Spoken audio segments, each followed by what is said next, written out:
internationalization, which is one of the provisions, suggestions under your national education policy. So the question says, the quality of higher education in India requires major improvements to make it internationally competitive. Do you think that the entry of foreign education institutions would help improve the quality of technical and higher education in the country? So if you remember, we were saying that this question primarily talks about the quality of education, quality of technical and higher education in the country. So remember, when you try to answer this question, do not think about school education. Just stick to quality of technical and higher education in our country. Now, how can we introduce this? What all has to be covered in the body part? And how about the conclusion?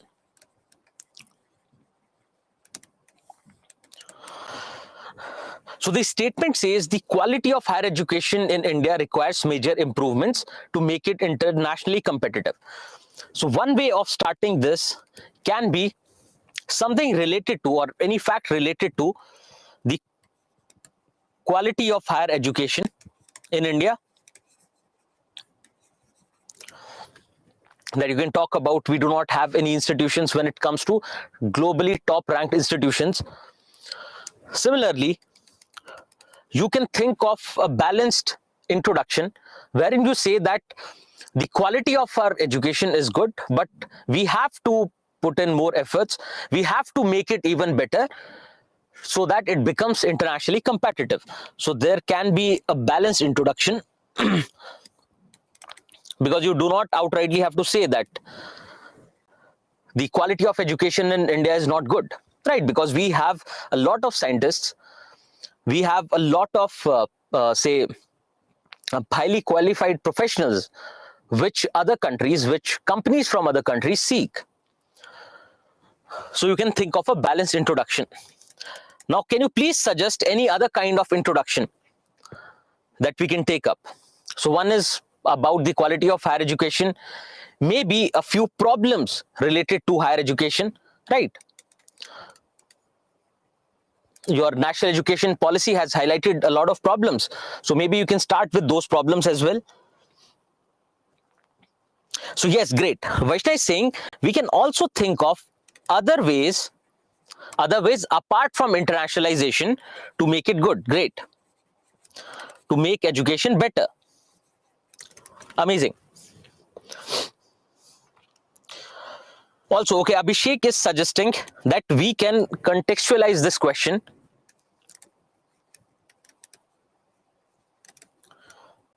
How do we do that? That we can cite any kind of recent examples.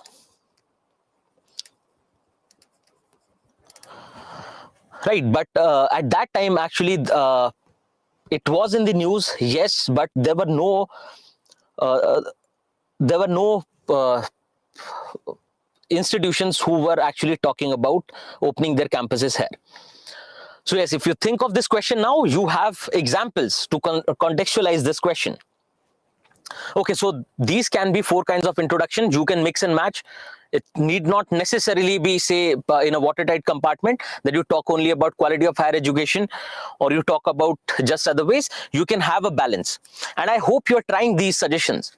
So the way I'm suggesting that, okay, you can try with this introduction. Maybe you can mix and match introduction. I hope you're trying in your answers and just looking at the response that you get. So please do that. Just write the answers, send it across and see whether the suggestions that we are giving in the class are actually working or not. Now think of conclusion. Think of conclusion. What can be a conclusion? Or maybe we can think of body part. Yesterday we had discussed the body part in slight detail. And we will go through it. We have the answer here. You have the answer here. Do not worry about it. This is your body part. Right. So your body part will come back to it. Just think of what can be a conclusion. Because they have asked for your suggestion that whether entry of foreign educational institutions will actually help us improve the quality of education or not. They have asked your suggestion. So say you take up one side, you say that yes, it will definitely, in the body, if you say yes, and you say that yes, it will definitely help us improve the quality of education, you can briefly mention the apprehensions in your conclusion, that there can be problems related to this as well. And if you think that no, it will not help us improve the quality, which I believe most of you would not, because ultimately it is about quality. We're not yet talking about the regulatory mechanism, etc. We're just talking primarily about how it can help us improve the quality. So if you think of an answer of no, you will not get many points for that matter. So it is better you go with the statement, you go with the flow, that yes, it will help us improve the quality of technical and higher education in India.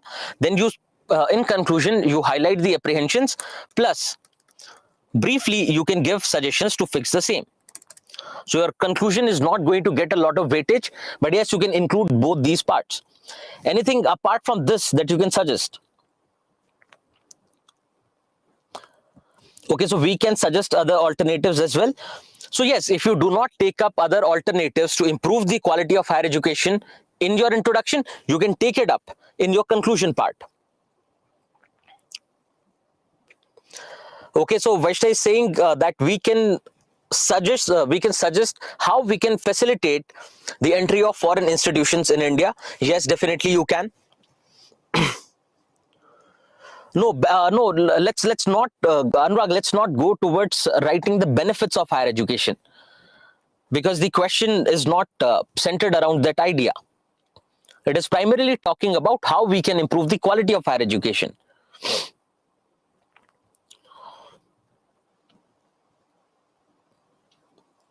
Yes, so okay, so these are a few ways in which you can draft your answer, write this answer. Just go with what you feel or what you deem fit for this question. Okay, so there are multiple ways to write the answer, as we discuss in every question, that there are multiple ways to write those questions. Now just think about the body part. How is it that the entry of foreign educational institutions will help us improve the quality? How? Because if you look at the foreign universities, they put a lot of emphasis on research. So it will inculcate the spirit of research here in our country as well. Then you get to know about the international practices, that how is it that they are taking up the matters of education, because they'll have different teaching styles, they'll have they'll have different kinds of assessments, etc., which can help you improve the quality. Then it can improve the quality by collaborating with Indian institutions, because once those institutions are established here, Indian universities, Indian colleges will also collaborate with them in matters of research, in matters of, say, designing the curriculum, etc. Then you can also write about the other ideas, that it increases the number of options that a student has.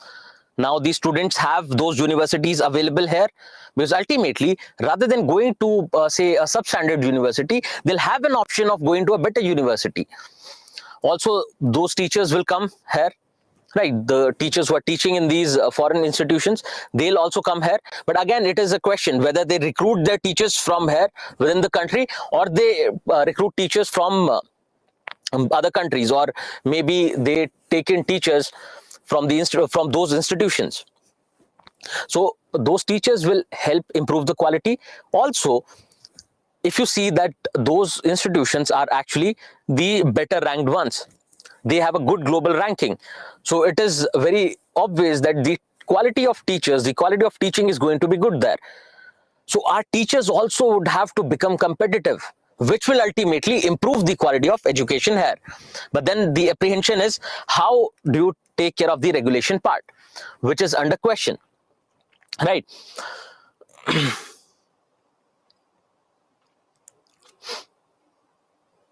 Okay, so these are the ways in which you can answer this question, and I hope it, because it was a fairly simple question. Even if you think of the previous year, it was a simple question because it was being discussed every now and then in your newspapers. Coming back to other parts, so internationalization is done. Internationalization, one way is letting global institutions, foreign institutions, open up their campuses here. Then the other idea is Indian institutions opening their campuses in other countries, opening their campuses abroad. Now remember, if they have asked a question specifically on one dimension, that is internationalization, they can definitely ask a question about how to improve the teacher quality, about how, say, the introduction of vocational education or the introduction of various flexibility mechanisms will help improve the quality of education. So the way we have discussed, I think you can pretty much answer these questions. So we have critically analyzed those suggestions as well. So be prepared. If they can ask a question on one dimension, they can definitely ask a question on other dimensions as well. Now we were talking about the introduction of vocational education. So we are saying that, or your national education policy was saying that from your secondary standard, from your secondary education, let's introduce vocational education. And you will understand, you have already understood the benefits, because now our education will emphasize more on practical knowledge.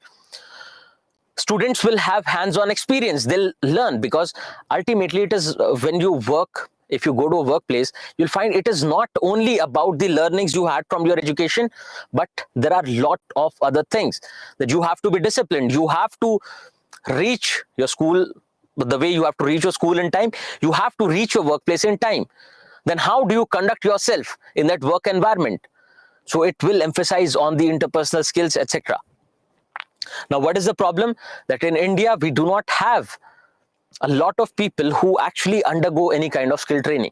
So as highlighted yesterday, it is close to 4 to 5% of our population that actually goes through any kind of skilling. So introducing this vocational education with starting from your secondary standard, ranging to your higher education, will actually help you develop more skills.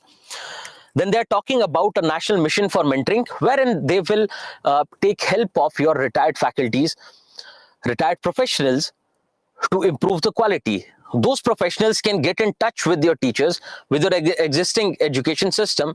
They can help them with their suggestions as to how to improve the quality of education. What is it that is troubling students, etc. With their experience, they can help the current education system. So these were the few suggestions. These were the few suggestions from your national education policy. What we did was we looked at education in two parts. One is school education and the other one is higher education.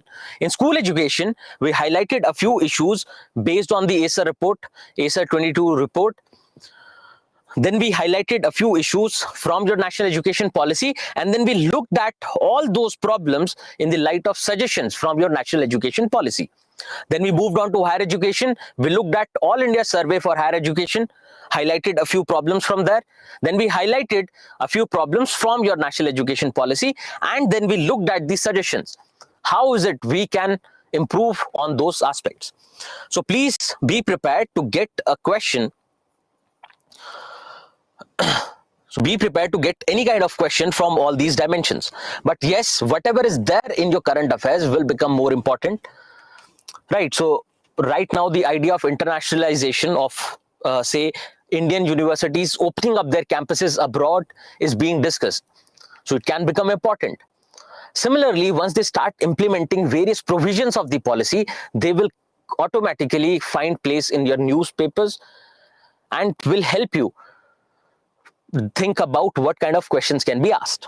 Okay, so now I hope with the kind of discussions that we are having right from the beginning, you are aware that if this kind of issue is found in your newspapers, how you can use it to formulate your answers. Okay. Okay, so Gulam is saying that he writes the answers for social issues. It is very easy, but need more points to get more marks. So see, it is not just about having more number of points, right? You have to enrich your content. It does not mean that you have to increase the word limit or you have to extend the number of words that you are writing. You have to enrich it. You have to make it even more dense, and that will come with practice. So if there is something in the current affairs, you will, if you keep writing, you will try to integrate those in your answers. And that is something that is actually going to help you get better marks. Okay, so moving on to our next part, that is impact of globalization on education. How do you think about impact of globalization on Indian education system? So what you have to think about is various aspects of education system in India. Think about the language or the medium of instruction. Think about the introduction of scientific and your technical education. Right. Apart from this, what can be the other aspects? So right now we are looking at the aspects in which we find that globalization has an impact on education. So yes, to a great extent, it can be about teaching style. Just think about this, the dialectical method of Socrates, right? So yes, you find that it was there in the ancient past, but now it is increasingly being adopted in the West as, medium of instruction or as a way of teaching. And from there, we also get cues. We also understand. We look at those methods, we appreciate those methods, and we ultimately experiment with those methods here. Think of your curriculum, how it gets impacted by globalization. Think of the availability of books and other study material. With globalization, now you have books. Even if you look at UPSC, even if you look at civil services examination, when it comes to your various optional papers, you find that most of the books that you read are actually by your foreign authors. More than Indian authors, we appreciate and we use their books. Similarly, think of digitization because of globalization. Digitization of education. That with globalization, take example of your Zoom platform, right, which is extensively being used across the country to improve or to actually access digital education. What can be other impacts of globalization on education? So yes, now that we are talking about vocational education, it is also coming from globalization. We look at other countries, we compare our workforce with other countries, and we decide that yes, vocational education is something that has to be introduced. Great. So yes, content of teaching, syllabus, etc. Now introduction of newer languages. Introduction of newer languages in our curriculum. So even your national education policy talks about exposure to at least one of the foreign languages. Increase competition, right? Now with globalization, you can think of internationalization as well. Internationalization in terms of what your national education policy has suggested, right? Opening up of global campuses in India. Think of students now traveling abroad to get higher quality education, to get newer skills, etc. And now just when you think of these, you can think of negatives and positives. That because of the change of medium of instruction, people coming from or students coming from socio-economically backward regions, from socio-economically backward classes, they are at a disadvantage. They are at a disadvantage compared to other students. Similarly, if we talk about the more push towards scientific education, we find that we are losing our values. We are losing the Indian ethos, and that's why your national education policy talks about emphasizing on Indian ethos and values. So all these things, all these aspects can have both positive and negative effects. All these things have actually been discussed with your national education policy. All you have to do is you have to look at these aspects in the light of globalization, right? In the light of globalization, that's what you have to do. So yes, it is diversifying choices, etc. Great. This was one aspect. The other idea is of digitization, that your national education policy also talks about digitizing our education, using online programs, having e-libraries, etc. And you can very well address this question, that how digitization can actually increase the access, can actually make education more affordable, can enrich it with the availability of multiple resources. But at the same time, there'll be problems. There'll be problems related to digital divide. There'll be problems related to misuse of internet. There'll be problems related to data privacy, right? So all these things have actually been discussed. Why I have left it here is so that when you actually revise, if at all you do, when you revise your content after the class, you just write down those points. So it'll be a brainstorming exercise, because you would have to use all the content that has been provided, that has been discussed in the class, and put everything together in one place. So it'll be a good brainstorming exercise for you. Right. So please do this exercise as your homework. All these things have been discussed very well during the course of lecture. So please just condense all the content, write it here, use as many examples from current affairs as you can. Now let's move to the next part, that is of skill development. So we were talking about vocational education there. Now when you think of skill development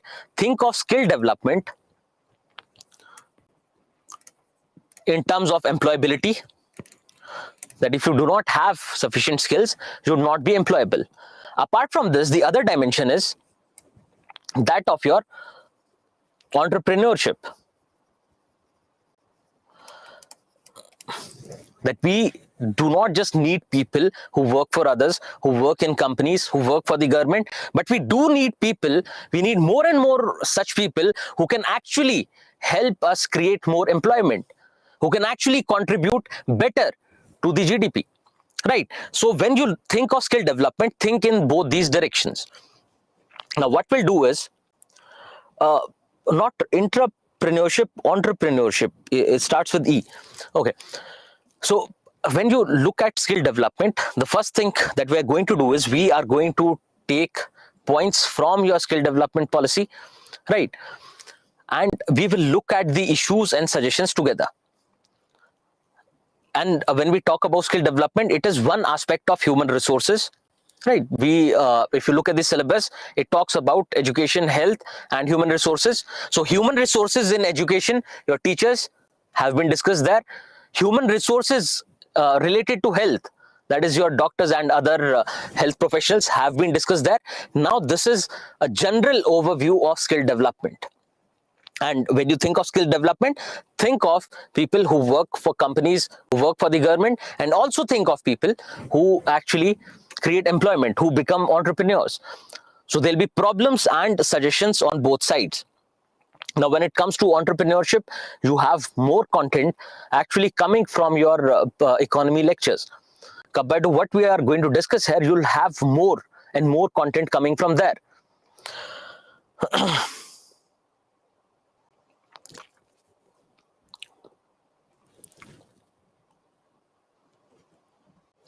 Okay, so sorry. Okay, you are talking about entrepreneurship. That means working or maybe entrepreneurship within the existing company. The idea can be understood as, for example, you work for an automobile company and they are talking about building new infrastructure or maybe opening up newer showrooms, etc. So maybe you can become a part of that activity as well.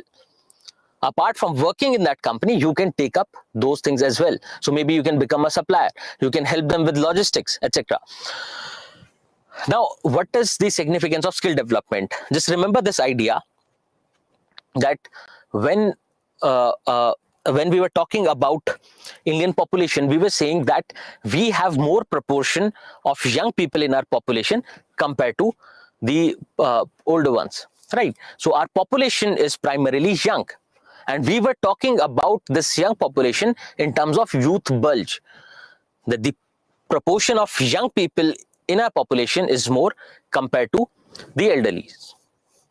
Now, related to this, we discussed the idea of demographic dividend, that we have to skill these people, we have to educate these people, we have to provide employment to these people so that they can ultimately contribute to the national development agenda.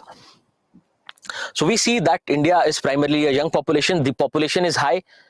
and there is actually increasing dependence on your young population. So if you remember the dependency ratio, it is actually getting it is actually getting skewed more towards the elderly, that they are going to depend more and more on this working age population. Now also, when you think of skill development, do not just think of skill development related to a young, but you also have to think in terms of other categories as well. So we are not starting skill development for that working age population.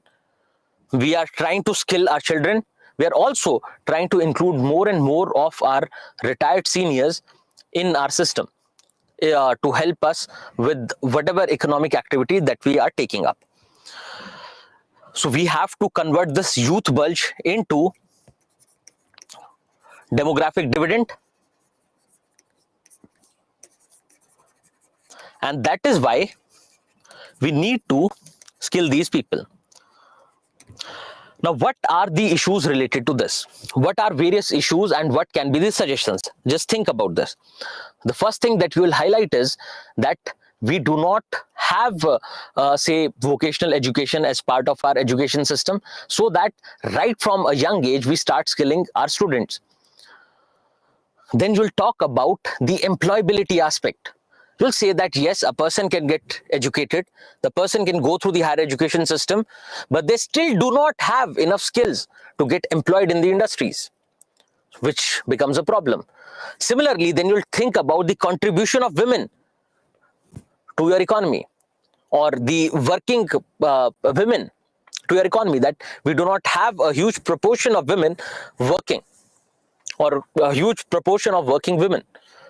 Then what can be the other ideas or other issues that you can highlight? Okay, so Abesh is talking about yesterday's newspaper, wherein it was talking about the increasing dependency ratio. That, and if you remember, when discussing population, we were saying that the population of elderly is actually on the rise, which might become a problem in the future. And in a couple of states, particularly Kerala, you find that the proportion of elderly has grown close to 17-18%, which is huge. Yes, exactly, Santosh. So Santosh, Ambesh, okay, it was in today's newspaper, sorry, so I keep forgetting when I read it. So yes, these aspects have already been discussed, right? So you're talking about social security. So if the population of elderly goes on rising, we have to shell out more resources for pension. Who takes care of their health needs, right? Who takes care of their other social security needs? So the government would have to spend more. Similarly, we need more number of healthcare professionals to take care of them. So all these aspects, if you remember, have been covered very well when we were discussing population. Okay, so let's come back to our agenda, that is of skill development. We are trying to highlight the issues and also come up with suggestions. So Vaishya says that the ones who are actually better skilled, they look for opportunities abroad. That means in a country, we do not value skills very well. That means we do not remunerate people according to their skills. In foreign countries, in other countries, you will find that right now and for the past decade or so, you find more and more number of our students and our working professionals actually looking for jobs and education opportunities abroad. Why? Because they are better in terms of remuneration, better in terms of other perks. They get to live, or they get to experience a better lifestyle, right? They get more exposure, etc. These are the reasons because of which there is a brain drain. There is a huge number of our working population either going out to work or staying here and working for companies abroad. How can we fix that issue?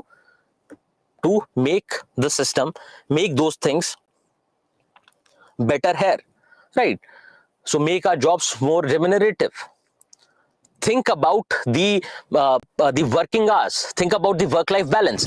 Those of you here who are working, you'll find that if you are not actually working for an MNC or corporate, and if you end up working for an Indian startup or an Indian company, you'll find that there is no work-life balance. So you find that the working hours stretch beyond the ones mandated, beyond the ones that you have actually legally agreed upon, that is 8 to 9 hours every day.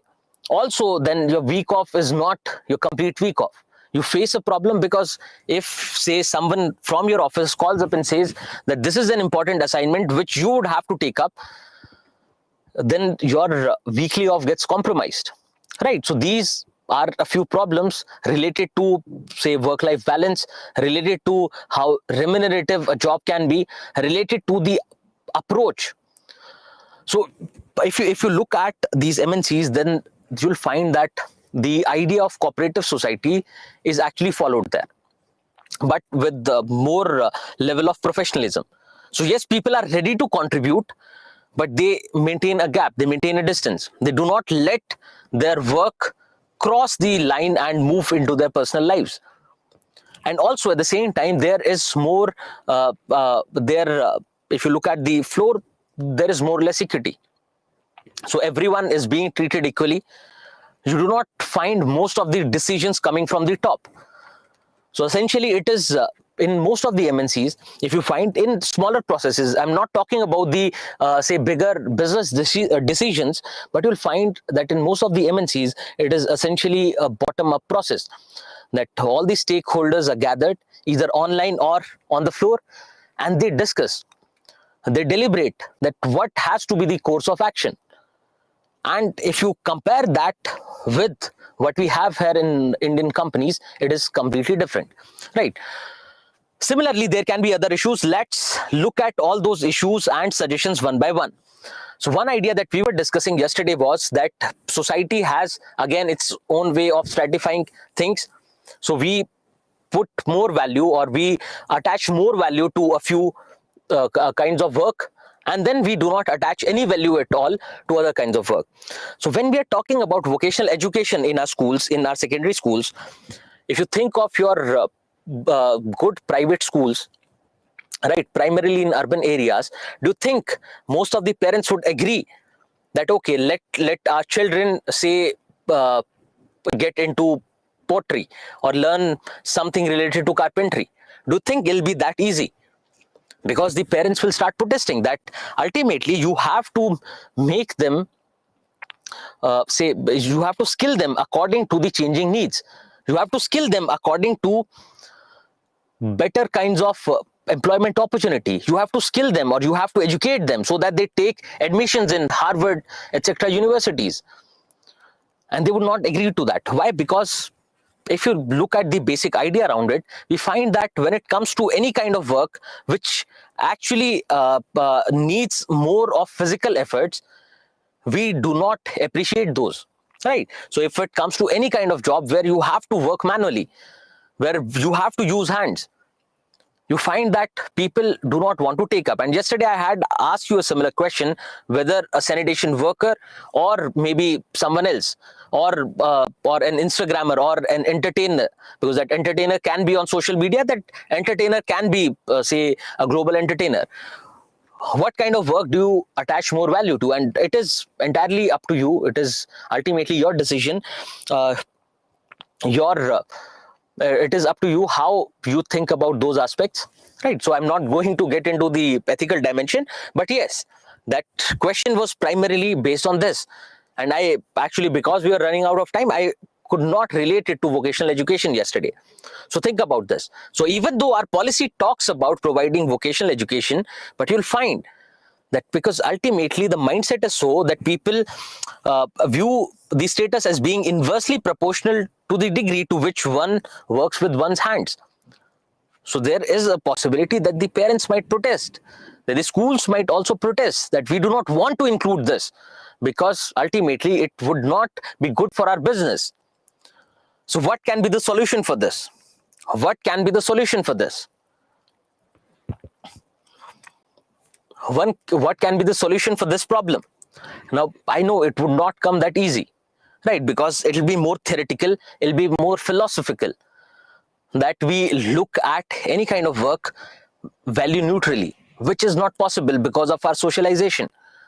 Because if you think of the idea of success, just think of the idea of success. Everyone here will have a different idea of success, that is for sure. But you'll find that there are close to 90% similarities in that idea of success. So everyone wants, because this is the thing with your socialization, because you would not be able to think beyond that.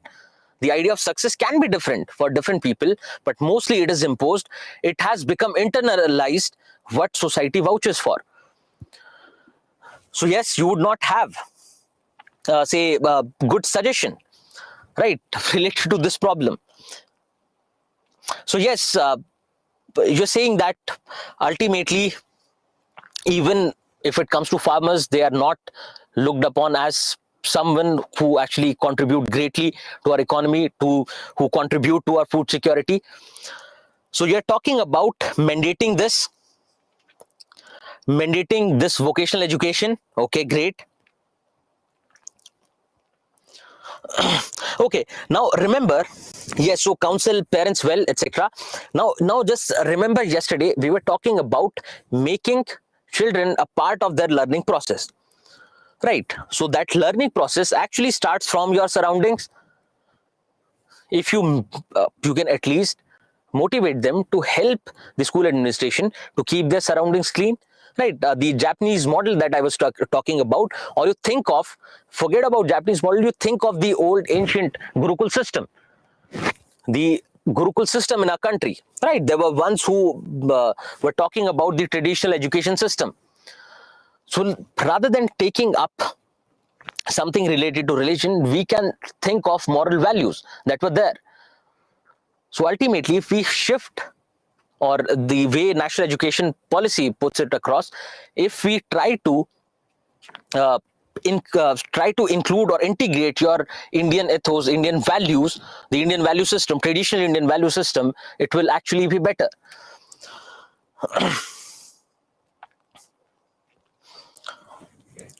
Okay, then moving on to the next part. When you think of your small scale industries particularly, you'll find that people who have a better qualification are working at the same level. Then people who have a diploma are also working at the same level. People who might have an MTech, they are also working at the same level. They get paid equally. Yes. Now the problem is that the problem primarily is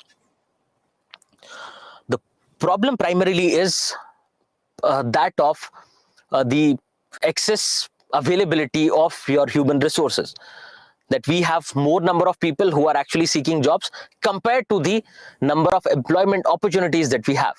So they have no option but to agree to whatever is being offered, right? They do not have a lot of say scope for negotiation.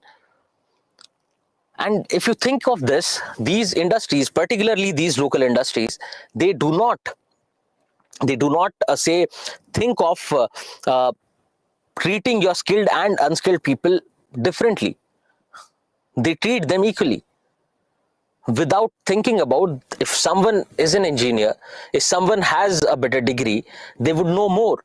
They can actually help you grow your business, right? Why merely keep them at the same level as that of a diploma holder? So I'm not talking about say attaching more value to a degree than diploma. Yes, obviously, if a person who has a diploma, who is more experienced, who has a better skill set, should be treated like that.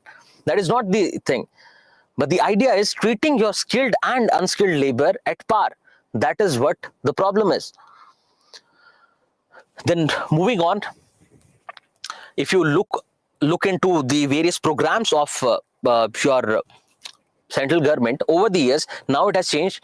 Over the years, you find that it was very fragmented.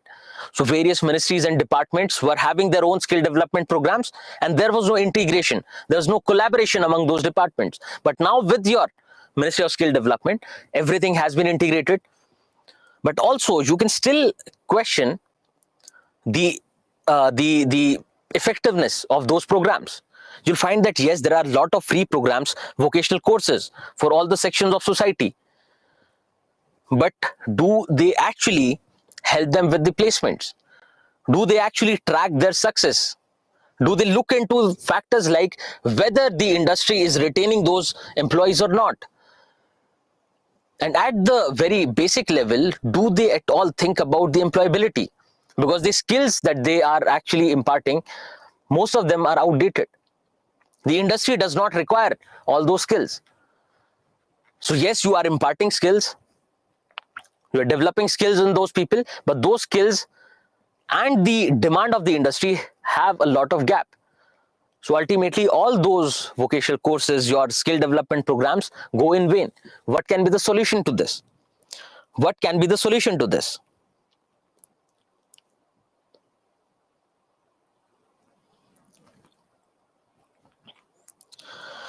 Yes, so Santosh, Santosh is talking about providing courses which have higher demand in the market, so that students actually get a job afterwards. So not just government, Amish, when you think of skill development, the idea should not just be limited to central government or your government. It should be extended to your private players as well. You have a lot of free online courses from your private players as well. Okay, just think about this. We are saying that there is a gap between the skills provided in various skill development programs, the skills and the learnings that you get from your school and higher education, and the industry. So the industry says, we are ready to employ people, but provide us employable people. That is what the argument of industry is. So to bridge this gap, what can you do is, you take people from the industry to help people develop skills. So if you have, just think about this, if you have, before your placement drives in your colleges, if you get people from your industry, say in your third year, fourth year, if they give you exposure to industry, they bring in people, experienced people from industry who help you develop those skills, ultimately you will be more employable. You would know what the real-time demand is.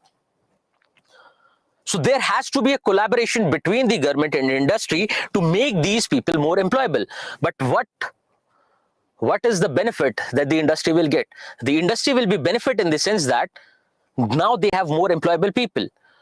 So in industry, if say, for example, your any kind of accounting firm or any legal firm, if they collaborate with a university or maybe with the government, what they can do is, whatever skills that they need in their industry, those skills can be imparted in the students over a period of 6 months or 1 year, and then employ these people or employ these students in your industry, have a contract, right? A few companies do that. They come to your college in your third and fourth year and they take you up for your summer training, right? Wherein they will give you exposure to the industry, they'll help you learn those skills, but they'll make you sign a contract that once you get the certification, you are liable to work for a company for at least 1 or 2 years.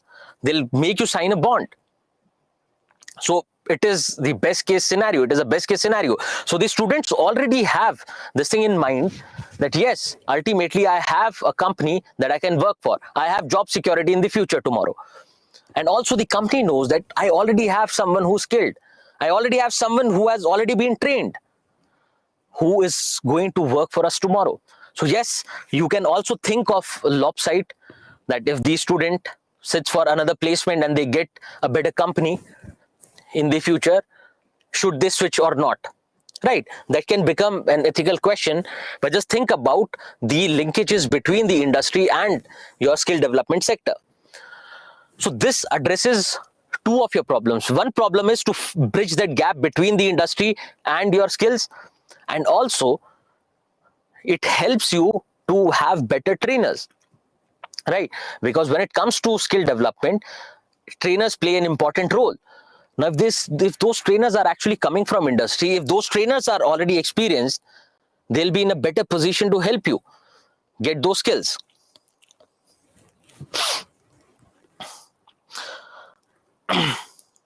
So yes, so this idea of collaboration, because I feel it can become an important question, that how collaboration or integration of your various skill development programs with the industry can help in skill development. So I think of it as a potential question. So it actually answers most of your questions. Now your skill development or now your training is more oriented towards application. Now your education, if say they start in third year, fourth year, they say now your education is also more oriented towards employability. Also, you have better trainers, you have better linkages with the industry, you have exposure to the industry at an earlier age. So all those problems that we find can actually be addressed using this. So yes, Santosh, I have read your suggestion and that's why I mentioned this, right? So the efficiency, the efficacy of your various skill development programs by your government can be questioned, and how you can address that issue. So yes, guest lectures by your various industry experts. Great. So because this will actually help, it will help not just the students, but it will help teachers as well. Because think about this, now you have growing emphasis towards artificial intelligence. Now if these industry experts go to the colleges, visit colleges, one problem is solved, that the students can become more employable, the industry can have better employed individuals tomorrow, employees tomorrow. Then also these experts, these trainers will get in touch with your teachers. Now your teachers will also get to know in what direction they have to teach. What are the new things that are happening? Because generally you find that most of your teachers, lecturers, professors in your colleges, they're not aware of the newer technologies that are coming up. So they would also know, they would also get benefited, and ultimately their learnings will pass on to the students. So not just the students in that particular batch, but the students who are going to come in the future also get benefited. So if you find that all these things, all these issues and suggestions have been mentioned here, apart from that, you find most of our workforce is actually employed in the unorganized sector, which makes it difficult to tap our organized or to tap our workforce at the education level, right? We see that close to 28 or 30% of our students enroll in our higher education. So yes, a lot of them get good jobs, but a lot of them do not get good jobs, right? So at least you can tap that 30%. But what about the other 70% who dropped out at your school level, who dropped out at secondary level? You have to tap those students as well, right? So that's why your policy talks about making special provisions, special institutions for students who have dropped out. So either skill them or maybe bring them back in the education system, right? Also, if you think of our various states, now there are states which have say a superb service sector. Then there are states where you have a lot of natural resources. You have states where you have automobile industries. Now it is different for each and every state. So why not skill people according to the availability of jobs, according to the industry requirements of that particular state? Because with this, we solve the problem created by urbanization. With this, we solve the problem, other problems like people who have to migrate, they will change the demography of both the regions, ultimately regionalism, etc., etc. So all those problems can be solved. Why? Because now you're skilling people according to the local needs and demands of the industry, and those people can now get absorbed. Those employees can now get absorbed within that state. So yes, the only lopside that you see is people would not have more choices. But we are not saying that you skill all in that same particular skill. If there are people coming from a state which has a rich, say, automobile industry, you are not training everyone for that industry, because ultimately that industry has a limit to which it can absorb people, absorb employees. According to the choice, according to what they feel right, you can skill them. But yes, more emphasis can be given on equipping them well for the local industry.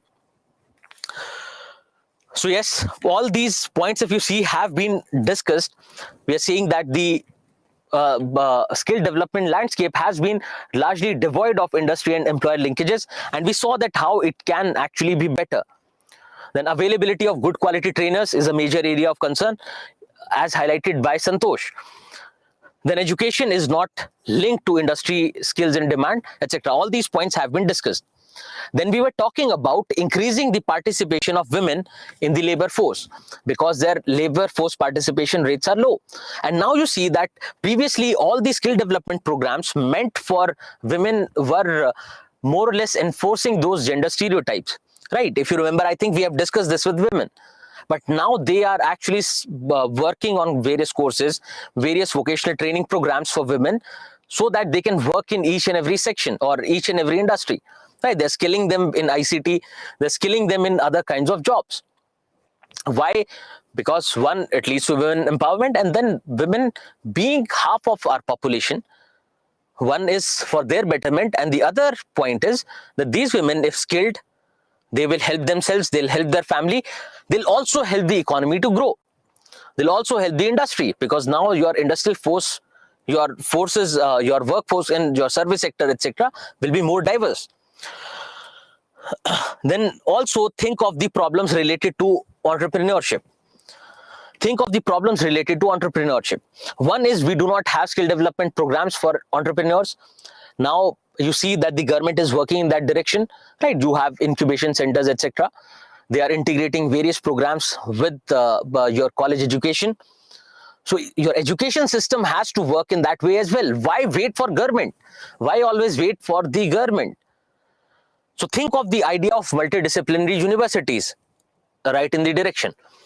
Think of various initiatives of the ministries, right in this direction.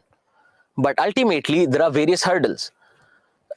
Ultimately, there are a lot of hurdles, because the idea of entrepreneurship, like for example, the ideas that you're getting now are about big startups. We do not think of setting up small businesses that can actually help local industry or local society. You can employ people from there, because ultimately it is it's not that the local businesses that you'll set up will not pay as good, right? It's not that they'll be not that profitable. They will be profitable as well. At the same time, if you look at most of our startups, they are not profitable. Yes, there is a lot of glitter around it, but they are not profitable for that matter. Yes, they employ a lot of people. Everything looks fine from the outside, but on the inside, it is not that rigid. The structure is not that rigid. So rather than having big businesses, let's set up small businesses everywhere. Why? Because most of your people are already in your unorganized sector. Why not tap that potential? Why do we just limit our all the efforts to people who are already skilled, to people who are in the organized sector? Why not tap the other potential? Because generally the idea with your unorganized sector is, we think that it is something not profitable, it is something where people are not skilled, people do not understand the nitty-gritties of business, etc. But if you look at it, I'll just give you an example. That if you think of, if any one of you here works for a corporate or any other kind of company, if you think of changing your products and services, if you think you're working on one product and then tomorrow the company thinks that no, let's go for some other product, how long would it ideally take to switch from one IT-based product to another IT-based product or service? How long would it take? Can you suggest? Because it can vary, ranging from 6 months to a few years, right? Every industry has a different way, and ultimately it's based on the complexity of the product or the services that you are going to provide. So there is no option, there is no flexibility as far as switching from one product or service to other product or service within an organized sector.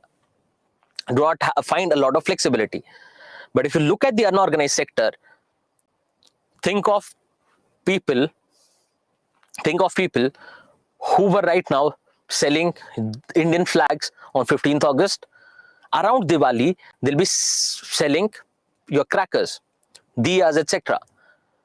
Then towards your Christmas and New Year's, they'll be selling different products. Then it'll be your time for Holi. Then they will be sending your selling colors, etc. Right? So within an year, they will switch various businesses. And with that, they would have to change everything. Their supplier gets changed, because now previously they were looking for crackers, now they're looking for colors. The person who's going to bring those things, or the People who are involved in logistics will also change. So the entire supply chain changes, your targeted customer changes, then you might have to change your location, right? You are selling at this corner. You find that most of the people living in this area are actually, say, most of them are from a different religion. And these items would not be in demand in that area. Then you would have to change your setup. So all those things would have to be changed. And they'll do it 5 to 6 times a year. Why? Because they believe in putting in efforts, because they know it is not just a matter of making profit. It is a matter of livelihood. It is a matter of getting food on their plates. It is a matter of sending their children in school, getting healthcare facilities available for their family. So they, if you look at the unorganized sector as well, they would be ready to put in more efforts. So it's not that we have to just limit our ideas about entrepreneurship to your organized sector or to your big startups, big companies. You can think small and you can think better, right? So all these suggestions that you have related to this can be incorporated here, because you will have diverse opinions, because someone coming from a different industry will think in a different manner. And also this part is covered thoroughly in your economy paper. Okay, so seasonal business, yes. Yes, so Santosh is suggesting about the skill development, various skill development courses that we have, there should be a tracking mechanism. So the way I was saying that once the skill development program is over, the company or the government do not care whether those people got employed or not, whether the job that they got has actually, or the employer has actually retained them or not. So there has to be a continuous tracking mechanism. So the way we have assessments in our schools, there should be assessments when it comes to skill development as well. But you'll find Santosh now that for every kind of skill that you are actually learning, you have certifications, both in government and your private sector. So they make you go through an assessment, take up an assessment and assess your skills. Basis that, they give you a certificate, but ultimately there should be hand holding when it comes to placements. So rather than just imparting skills, help them with placement as well, right? So you have all these kinds of examples related to skill development. Then you think of your role of technology in skilling, because yes, you would say that if it comes to industrial skills, you cannot use technology. The way we were saying that online education will become ineffective because people would not get experience of, say, working with their hands, or they will not get experience of the practical understanding or the practical work. But at least there are few skills which can be imparted through technology. Think of your soft skills, think of your English speaking skills, think of your interpersonal skills, the way you conduct yourself. Think of your various interview programs, right? Those at least can be conducted online. Think of various courses like something related to coding. At least though for those kind of programs, we can use the role of ICT. Then on-job training and upskilling. So why just limit skilling to getting a job? Once you are in that job, there should be a continuous upskilling. So if you look at the corporates, the multinational companies, you'll find they have an allowance, they have their dedicated portals for the employees to get themselves upskilled. So you can take up, if you say work in the field of project management, if you work in the field of say software development, they'll have multiple courses on their dashboard which you can access for free to upskill yourself, so that tomorrow if you want to transition into a different role or to a more advanced role, you can. And if the companies do not have a dedicated portal, what they'll do is they will say earmark some amount in reimbursements. So if you take a course, if you buy a course, you can get it reimbursed. Because ultimately they understand that if the employee is skilled, if the employee is motivated to learn, ultimately that employee will help the company to grow, will help the organization to grow, will help the colleagues, will help the entire project. So there has to be on-job training and upskilling as well. And this is also, you find, because I keep giving examples from corporate. Why? Because most of the suggestions that you find here will actually come from their practices. Because in terms of professionalism, in terms of professional expertise, they are far better. Then counseling and guidance have emerged as the biggest challenge. So counseling and guidance starting right from your education system and through your career advancement. Because you find that yes, in colleges you do have placement cells. There you'll find, say, people who have previously worked in the industry, but their role is very limited. They come from a particular industry. You generally have just one training and placement officer who can help, but ultimately they do not know about the diverse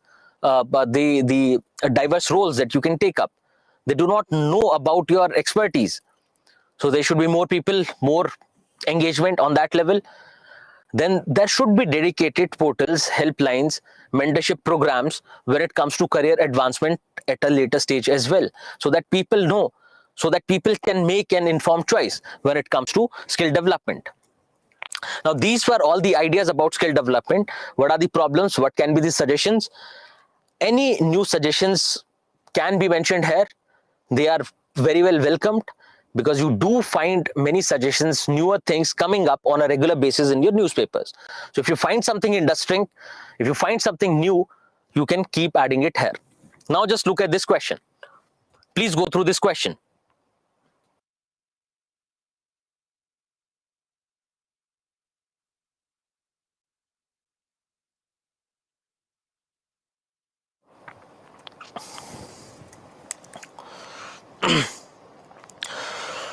So young people are a major human resource for development, key agents of social change, and the driving force of economic development and technological innovation.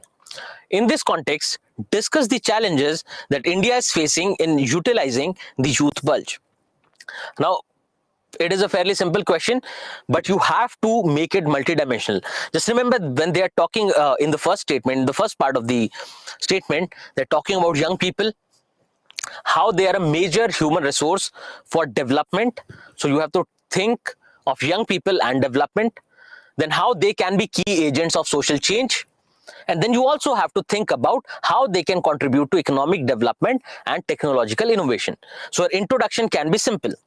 In your introduction, you can just highlight how young people can actually be beneficial in all these dimensions, how they can become key agents of social change, how can they become driving forces of economic development and technological innovation. Right. So introduction can be simple, wherein you just highlight the how of the first statement. Right. Then coming to your body part, you have to primarily talk about the challenges that India is facing in utilizing this youth bulge. All the challenges that we have mentioned are actually more than sufficient, but if you want to write more, yes, you can. So all the challenges that we have mentioned there, that how these challenges can are actually coming in the way of India using this or utilizing this youth bulge.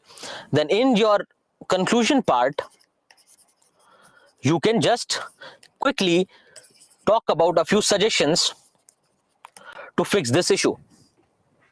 Right. Apart from this, any other structure that you can possibly think of. So your body and conclusion remains the same, right? Because if your body is full of challenges, then you have to conclude with suggestions. That remains the same. What about introduction? So what I have suggested is that you portray how these young people are a major human resource for development, key agents of social change, and driving force of economic development and technological innovation. So that is my idea.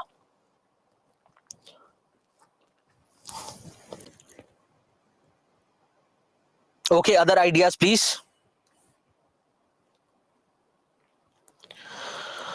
Anushka is saying today's youth is distracted, they're confused what to do. Absolutely, yes. That's why we are talking about the role of mentoring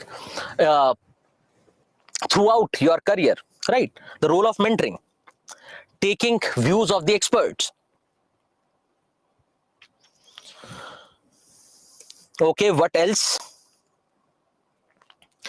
So challenges can be related to policy about economic initiatives, employability, traditional mindset, gender biasness, skills, etc. So all these issues, dimensions that have been highlighted previously.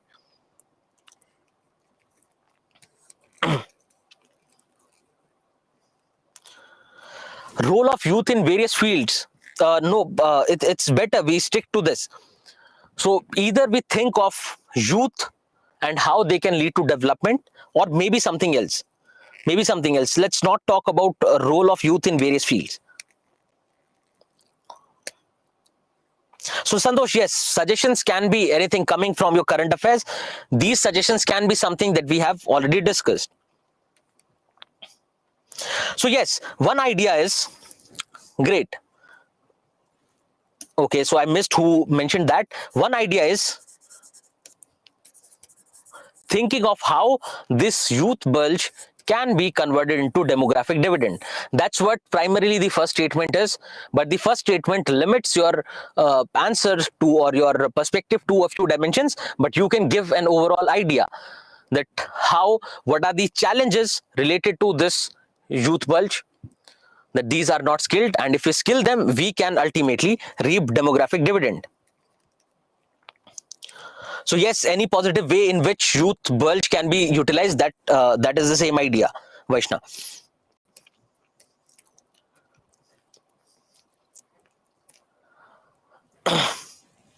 Okay, great. So fairly simple question.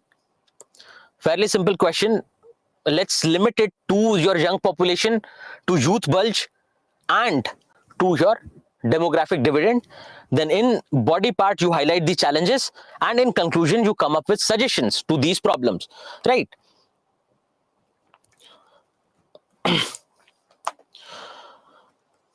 Okay, yes, Anurag, we are talking about various technological innovations, right? Yes, you can highlight those. You can definitely highlight those. So yes, Onkar, when we are talking about skill development, it has to start from your education system, right? So you can definitely write the issues related to education system and skill development. So we were saying that our education system is not actually in the direction of skilling people to take up work later, is not creating employable people, right? So it definitely starts from there. Okay, so Baby has asked a question: is there any kind of jobs for 12th pass? Now you see, if you think about this, Baby, we are saying that your gross enrollment ratio in higher education is close to 27%. That means 27% of these people who have, or these students who have passed 12th standard, are going to higher education. So these 27% go to higher education. What about the rest 70%? Ultimately, yes, there'll be a few who would not work for life. That is fine. But ultimately, these people would go and work somewhere. So your industries, particularly your MSMEs, will absorb these people. Then even your service sector, your gig economy will also absorb a lot of these students, right? A few of these will take up agriculture. A few of these will get involved in any kind of unorganized sector activity. So yes, they do work, right? It's not that if they are not enrolled in higher education, they're not working at all. So Shivani has given another suggestion for the previous question, which says youth needs to develop the attitude of learning new things and utilizing it. Absolutely, yes. That is what leads to innovation. Now, if you remember, now we are moving towards the end of our towards the last couple of chapters of your social justice. And starting from social issues, we have seen that India, being a diverse country, we have different issues, we have different benefits arising out of that diversity. Now, in that diversity, if you think of your socio-economically backward classes, right, and the other sections of the society, there is a huge gap. There are people who are lagging behind in every aspect of life. So generally, you can relate those people to poor. You can relate those people on the basis of your backward castes, etc.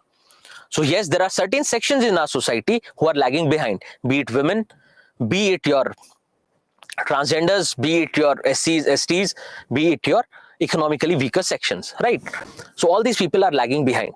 Now we have seen that the government is making a lot of initiatives, is taking a lot of initiatives, is working in this direction, but the problem still remains. So you have found questions on that as in the previous year, and we have discussed a lot of things. So it is primarily government working in that direction. That is what we have understood. But at the same time, I was saying that you also think of the role of civil society. That why do we have to rely on government for each and everything? If these people who are weak, if these people who are lagging behind in the process of development, why can't the society help them come out of that problem? Why can't the society help them enter the mainstream? So these people who are powerless, these people can be socially, economically, politically powerless. We have to empower these people. We have to bring these people at the center stage of development. So they also reap benefits out of the economic development that is happening around us. And how do we do it? So yes, government can take various initiatives. But also, if you remember, we were saying that while taking up those initiatives, you have to take a balanced stand. So just think about this. If you want to provide better healthcare to people, which will ultimately help them in all the aspects of life, it will help them with ultimately their well-being. So we were saying the government is talking about a push towards privatization, but at the same time, they're talking about increasing government expenditure as well. So they're always taking a balanced stand. Because a few of us might think that is it that the priorities of the government are completely misplaced? Is it that the priorities of the government and the society at large are completely misplaced? That we are not taking care of our weaker sections? So you have to remember that always and always you have to take a balanced stand, right? If you look at your policies, if you look at your programs, they always make incremental changes. They always try to make incremental changes, but you'll definitely find a few instances where they make abrupt changes, and yes, those policies at times fail as well. Why should we not make these abrupt changes? Why should it always has to be incremental? The idea is that we do not have to give people a cultural shock, right? If you think about, say, the idea of reservation, what I was saying was that rather than disputing it on mere facts, on other things, just dispute the idea that even though we have this policy for reservation to the backward classes prevalent for the past few years, for the past 70 years or so, why do we think, why is it that a lot of, even though a lot of efforts have gone into it, why is it that we are not able to uplift those people? Why is it that we are not able to bring changes in their lives, right? So the idea is just look at the efficacy of that policy, efficiency of that policy, whether it is effective or not. Rather than disputing it altogether that no, it should not be there or it should be there, just think about the basic problem that is there. And also we make incremental changes so that we ultimately not upset the entire balance, right? If you think of complete privatization, for example, because these things will range from each and every say a policy of reservation to other policies, for the policies for PPP, etc. So any kind of change which has to be made is to be incremental in nature. We do not want to upset the social balance. Just think about this. If we go towards a complete push towards privatization, if we say that let's privatize everything, it will have adverse impact. Why? Because now you would not have government to counterbalance. Where would the people, if you completely go by the market norms, because that's what we, most of us think, right? That's what most of us think is right. That if we completely go by the market norms, that let market decide what has to be done, let market decide what value a product will have, let market decide what are we going to value more, what happens to our weaker sections, the ones who are already left behind? It will be detrimental to their existence, right? So when you think of changes, you always think of incremental changes. And also, apart from the role of government, you also think of the role of society. And this is the direction in which we are moving. So now we are going to think about the role of society in this process of development. It is not just government which has to take care of all the development part. We as people, we are also responsible for the betterment of our society, for the betterment of our fellow citizens. So we have to think of the role of civil society. Before we come to civil society, just go through this. We find that if you look at Indian society, it is very diverse. There is widespread inequality in our society. So first we have to find out which are the areas which need to be addressed, which is contemplated very well in our various policies and programs of the government. Because ultimately, when you look at the policy making process, parliament is the last stage where they actually get approved, right, where they get politically legitimized. But a lot of efforts go into creating these policies in the back end, that you have to go through a lot of data analysis, you have to evaluate your previous policies, your older policies, etc. So do not just think of your policies as political tools. Yes, they can be used as political tools, but a lot of comprehension goes behind creating those policies. So they know very well which areas need to be addressed. Just think of your multidimensional poverty index. So for the first time, we have seen such a huge drop in multidimensional poor in our country. Why? Because of the targeted policies and programs. So we have to think which areas need to be addressed. But yes, there still can be areas which are left unaddressed. For that matter, who can help? We as people can come together and make our voice reach your government, the state, that this is something which also has a certain sense of importance, significance attached to it, and it should be taken up. Then all these objectives, all these policies, or all these acts that the government is going to do or the civil society is going to take up have to be incremental in nature, so that we do not upset the balance of the society. So if you think of removing the policy of reservation altogether, saying that everyone is equal, now everyone has to compete, what will happen? It will lead to a protest, a movement. It can lead to anything, right? It can become problematic for us. It can become an internal security issue. So all these changes have to be, you have to always think of striking the right balance so that you do not upset the existing setup of the society, right? So please remember this. This is how we have to approach the idea of development. It should have ideally been covered previously before we started with social justice. But you see that wherever we were having this discussion, we were trying to create that balance. Even you students during the process understood how to have reached that balance. And that balance, it is now, I'm not just limiting this idea to the idea of social justice. What I'm saying is, once you become civil servants, and I hope so that most of you find your names on the list. So once you become civil servants, there also you would have to have that balance, right? When you read ethics, you talk about emotional intelligence. When you think of various kind of ethical case studies that you find in your examination, you see that you cannot take an outright stand. You always have to create a balance. So this understanding of all the issues, all the social issues that we have already gone through, because now we do not have any social issues as such which are left, right? Now we are trying to address those problems.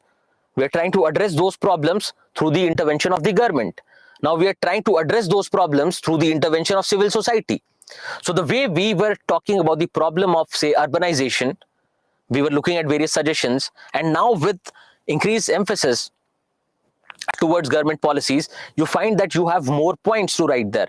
You have more ways to address that problem. Similarly, the idea of regionalism, right? So in the chapter on regionalism, you would not have, say, realized that, okay, we can connect it to skill development. But here you see that if you develop locally relevant skills, you can actually help those people get employed there. And ultimately, there would not be, we would not find those regional imbalances anymore, because every state would then start growing at the same kind of rate. Not exactly same, but yes, similarly. So let's just keep these ideas in mind, because now we are moving more towards the role of civil society in the process of development and empowerment, and also the role of, and also how the policies that we have discussed, how the programs that we have discussed, how are they formulated, what can be the problems related to their design, what can be the problems related to their implementation, etc. So the first part of our discussion is going to be centered around civil society, the role of civil society. Now, you do not find this mentioned in your examination, in your syllabus. Rather, you find your development, industry and processes mentioned there. But if you look at it, once you understand the idea of civil society, you'll find your NGOs, you'll find your SHGs, you'll find your various other organizations simpler to understand, right? So let's first look at the idea of civil society. Now, when you think of civil society, just think of people. So yes, government is playing its role, but a few people come together and they find that there are other problems. They think of a particular problem. They're saying, yes, the government is doing its best, but still we find a lot of environmental issues in our region, or maybe in the country as a whole, or maybe on international level. So we find that there is something that needs to be done about this problem of environment, this problem of pollution. So what they'll do is, they'll come together, they start deliberating the issue. With that deliberation will come various suggestions, various solutions to that problem.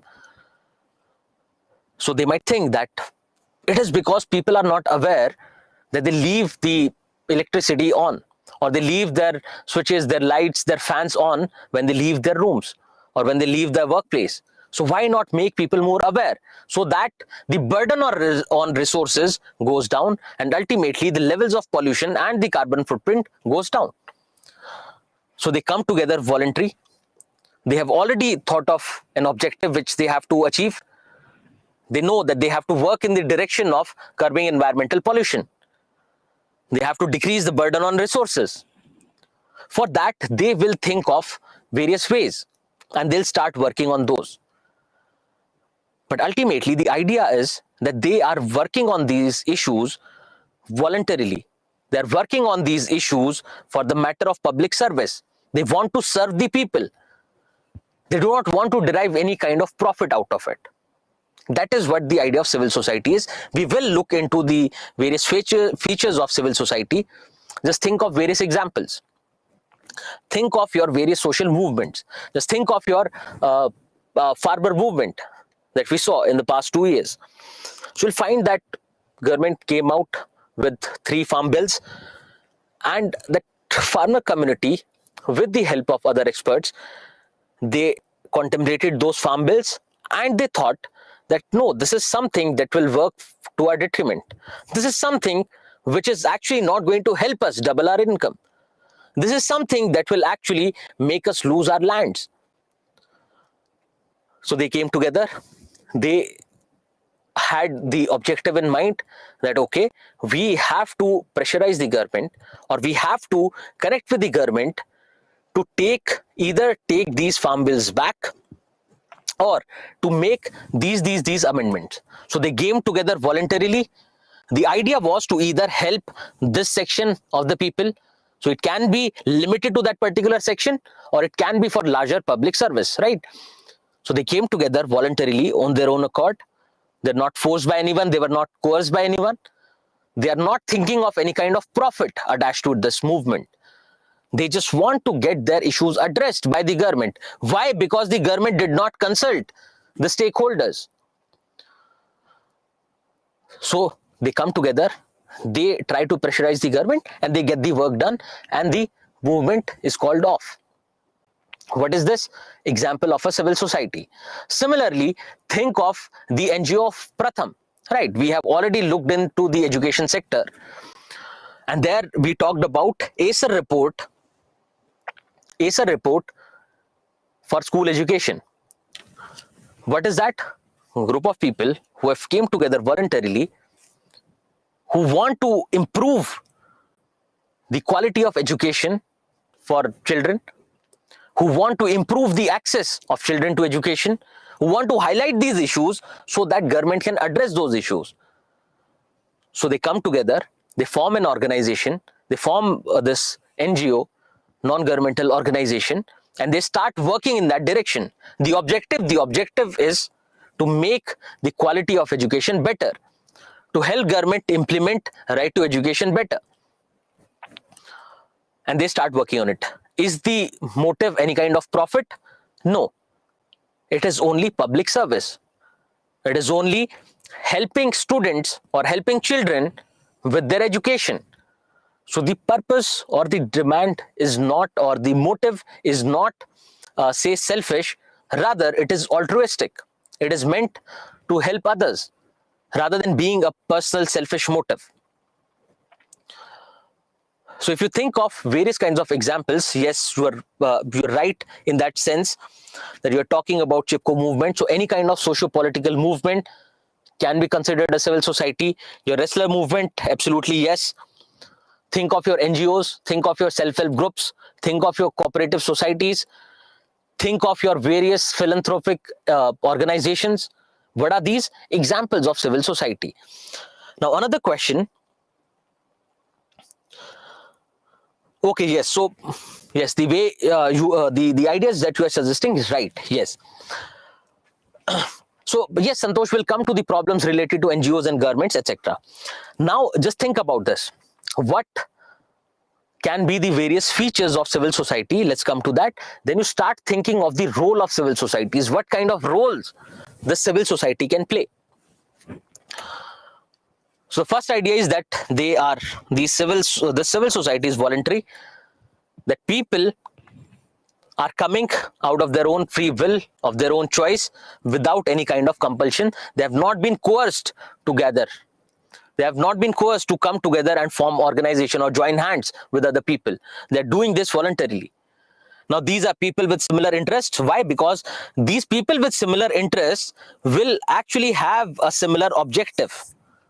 Either that objective can be to help a certain section of the population, or it can be for some general or common good, right? So the ultimate idea is public service. It is not their selfish motive. Then they are not for profit. Why? They do not care about profit, whether they'll make any kind of profit in this organization or not. The only idea is public service. That is how they're different from any other. So if you think of your companies, they are also organizations which are not dependent on government, or which are independent of government, which are autonomous, but their motive is profit. That's how they're different. And we will come to the differences between companies and cooperative societies, which has actually already been discussed in your economy lectures, but I'll still give you an overview. Now these civil society or these organizations of people are independent of the government. Now being independent of the government means when it comes to their functioning, but they can be dependent on government for various other things. That also will be addressed with your NGOs. Now these become the bridge between the state and the citizens.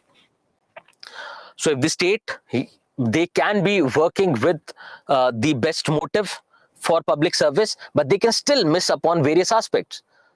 They might have, say, forgotten about the remote areas. They might not be able to, say, connect with people living in some other area, or people who speak a different language, for that matter, right? If you think of tribals, if you think of tribal population, you find that there is a lot of, say, communication gap between the state and the tribals. So these civil society organizations can become a bridge between the state and the government. So they are working for public service. They can become a bridge between this, between the state and citizens. So that one idea is so that the citizens get to tell the government what their demands are, and also it can help the government. It can help the government understand the needs of the citizen. It can be either way around. So either citizens can make their voice reach the government, or otherwise, or alternatively, the government can make their voice reach citizens through these civil society organizations. Now, these can be organized on a regional, national, or international level. That you'll also understand. So, at a regional level, there can be people who can come together and work in the direction of cleanliness on a very local level, within a district or maybe within a village. Then these can be international organizations. You have various international NGOs that are working in India. Think of Save the Children, for that matter. Then it can be organized on a national level. For example, your Pratham is working on a national level in the field of education. So these can be organized on any level. But remember, the idea is never profit. The objective is never to make profit, but the objective is to serve the people. The objective is to work in the direction of common good. The objective is to empower people who are powerless, empower people who come or who belong to the weaker sections. So when you look at SHGs, when you look at cooperative societies, do not think that how is it related to public service, because these can also fulfill demands of a certain section, right?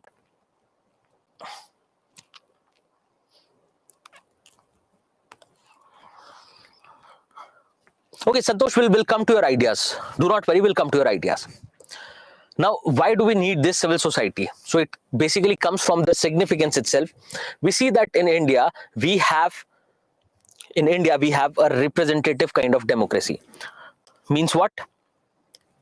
That people, they elect their representatives who ultimately discuss, debate, deliberate amongst themselves, finalize the policies and implement those. So yes, indirectly, it is the will of the people which they reflect. But at the same time, what can happen is, in a country of scale of India, because geographically, in terms of demography, in terms of diversity, we are on the top. When it comes to the entire world, various countries, if we compare, we find that in terms of diversity, in terms of population, etc., India is huge, India is massive.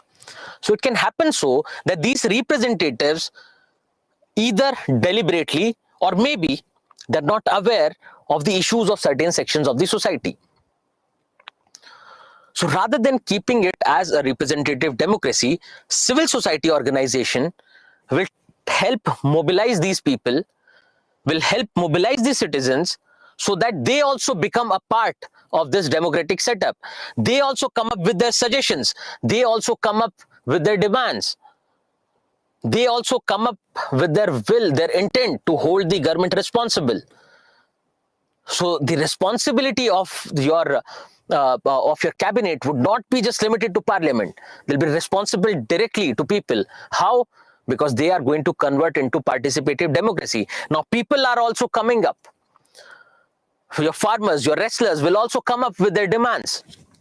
Will say that this is a problem that the government is not addressing, and they will say, have rallies, they will have various kinds of protests to make their voice reach the government, to hold the government accountable, to hold the government responsible, thereby converting this representative democracy into participative democracy. Also, one idea is to hold the government responsible. Another idea is to mobilize people, making people a part of their own development process, right? So people, in getting people to work for cleanliness, getting people to work for their own health, getting people to work for their own education and skilling, right? Making people a part of this process of development. Then also, you'll find that at times, the government can become authoritarian. They would know that this particular section of the society is suffering. This is the problem. But they'll say that we are not going to take care of you. Why? Because now we are in power and we will take care of only those people who actually elected us to government, who elected us to power. And we are not going to look at you. We are not going to help this section. So what option do they have? They have to come together. They have to come together, use this power of organization to counter the government. You think of your various movements, and generally what happens is, whenever it comes to holding the government accountable, it takes a political turn. Just remember this: whenever you think of whenever you think of civil society, you think of it as non-political, because they should not have any kind of political bias. Ultimately, they are meant for public service. But yes, it is natural. It is natural that people and various organizations would have one or the other political ideology. They might be working in a certain direction, right? So yes, there can be, there can be elements of politicization in these organizations, but they should not be overtly political for that matter. So when you think of civil society organizations trying to hold government responsible, you can think of your movement for right to information, right, to enhance transparency in the system. Then you can think of your anti-corruption movement. Then you can think of various other political movements which were there to hold the government responsible. To bridge this gap between the government and the citizens, to stop the government from becoming authoritarian, we need these civil society organizations, which basically prepares the ground or prepares the background to understand the role of civil society. So you are saying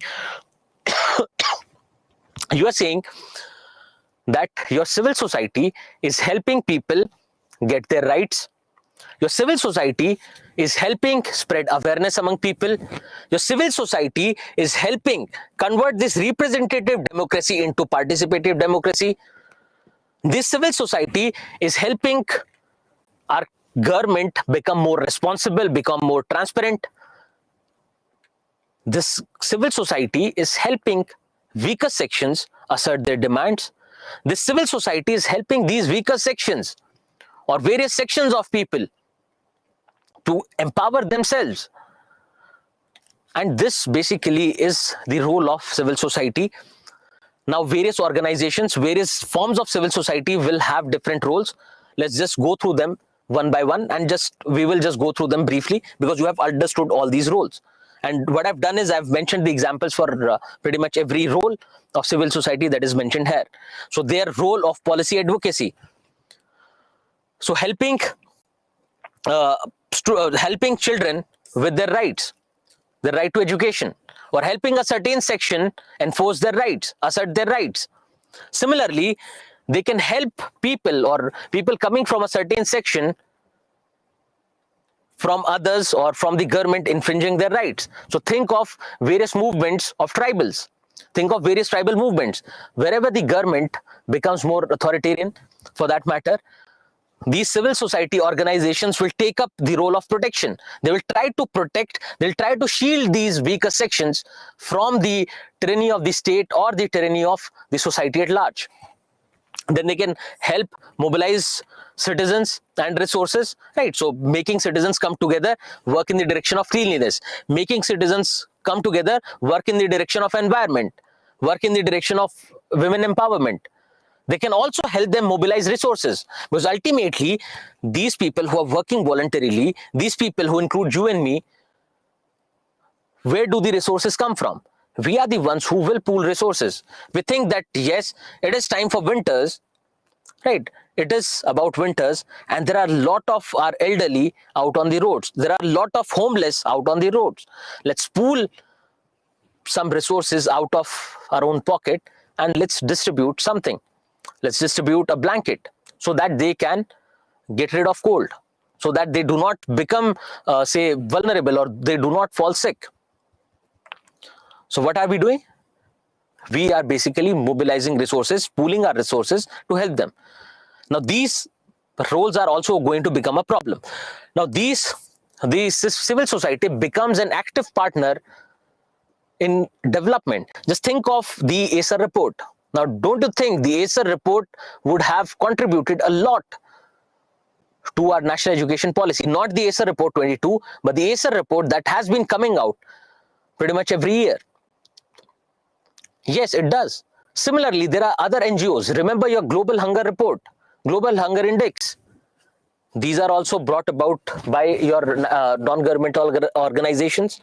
So yes, if the government wants to learn from there, it can help them. Then also they help government reach the areas where they are not currently present. Just think of your remote areas. Think of your tribal areas.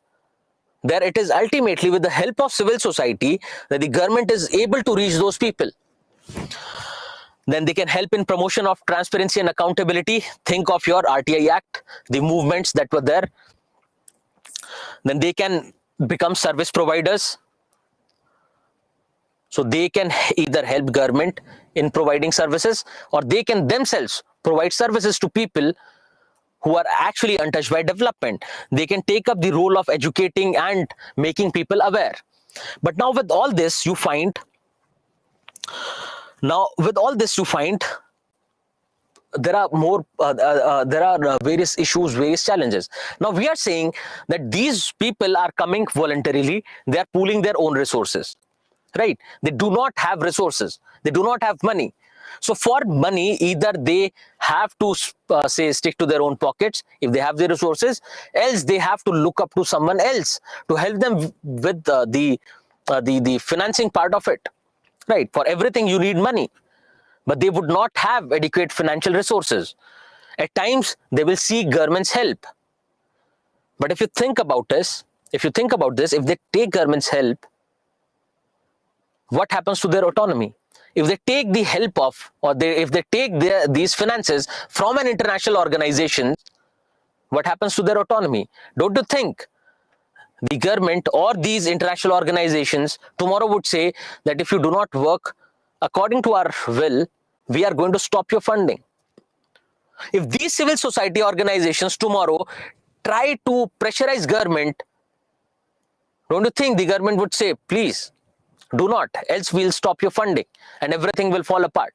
So this lack of financial resources become a problem. Now we are saying it is common people, it is you and me who gather or who get organized together and start working in this direction. Do we all have professional expertise? Do we all have those skills to make things work? Not really. So the training of the human resources, training of these people who are involved in these works becomes a problem. Also, if you think about these organizations, these are autonomous, these are working independently. Now they might be taking resources from people. So for example, this is an organization of 5 people, say, and one person who is more skilled, one person who is more aware or who is sharper, they say become the unsaid leader of this organization. Now this organization, all these 5 people are getting resources from the community. They go to the community, they say that ultimately we are going to help you in keeping your environment clean.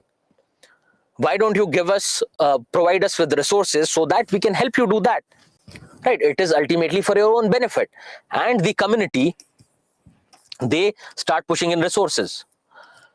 Now these organizations which work independent of the government, these organizations that are working on a very basic regional level, do you think they will maintain transparency in the system, that how those funds are going to be utilized?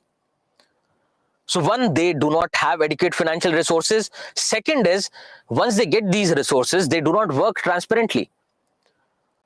They might be getting funds from some international organization. Now that international organization might be linked to some terrorist organization who can become an internal security threat in our country. Also, you find that wherever there is this interface between the civil society organizations and government, it becomes a problem. The moment these civil society organizations start interfering in the business of the state would say, please keep away. The state would say, we'll stop your funding.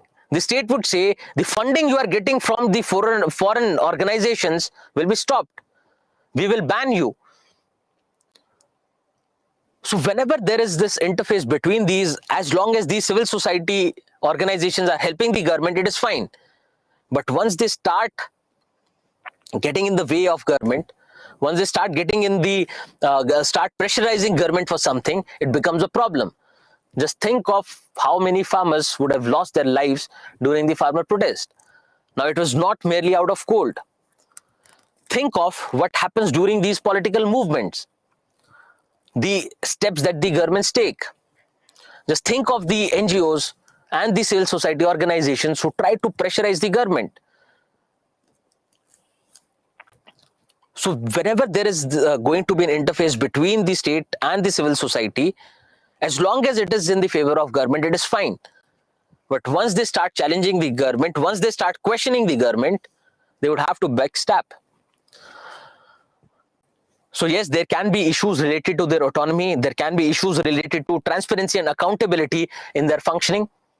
There can be issues related to the competency, the skills of the professionals or the volunteers who are involved in this work. Now, what we'll do is we will look at a few types of civil society organizations. I'm not saying that we are going to cover all the civil society organizations, but the basic idea is once you have understood the framework of civil society organizations, it'll be easier. It'll be easier to understand each and every kind. So we will take up a few important kinds of civil society organizations and look at their organization, look at various features, look at the issues, and then we will come up with suggestions. Right now, we're not coming up with suggestions which are easy, right? If they're not transparent and accountable, regulate them properly. Just check whether they are funded properly or not. Check whether they are able to function independently or not, right? So all these suggestions we are going to include when we look at these specific forms of civil society organizations. Let's look at your questions and then we will take a short break and we will start discussing your non-governmental organizations after the break. So yes, your RACER report was quoted in the budget. Yes, the government takes help from these organizations, right? So an NGO in Gujarat has made tremendous work to help government control the population of street dogs, etc. Okay, great. So yes, sometimes civil societies can become a challenge or become a barrier in the process of national development, right? It can become an internal security threat, etc. So let's do one thing. After the break, we will start discussing these various forms of civil society organizations. We'll try to conclude these civil society organizations today. We'll look at a few questions related to these as in the past and a couple of practice questions. And then tomorrow we will start with the next part of our discussion that is related to evaluation of policies, that is related to design and implementation of policies. So let's take a break and meet.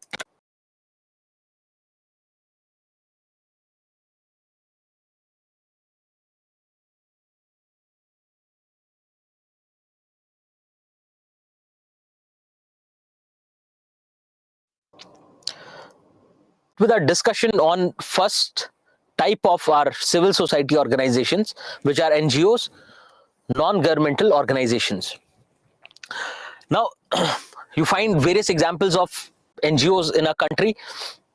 You have NGOs working in the field of health, working in the field of environmental protection, working in the field of education, etc. Now, what are these NGOs? And also, if you look at the numbers of NGOs, you find that your CSI reports India having close to 33 lakh NGOs. But if you look at your NGO Darpan, which is basically a portal for the NGOs, where the NGOs have to register for any kind of government funding, it gives the number to around 1.6 lakhs. But the idea is that not all NGOs are dependent on government funding. Not all NGOs are, they register with the government. So these NGOs are legally constituted organizations.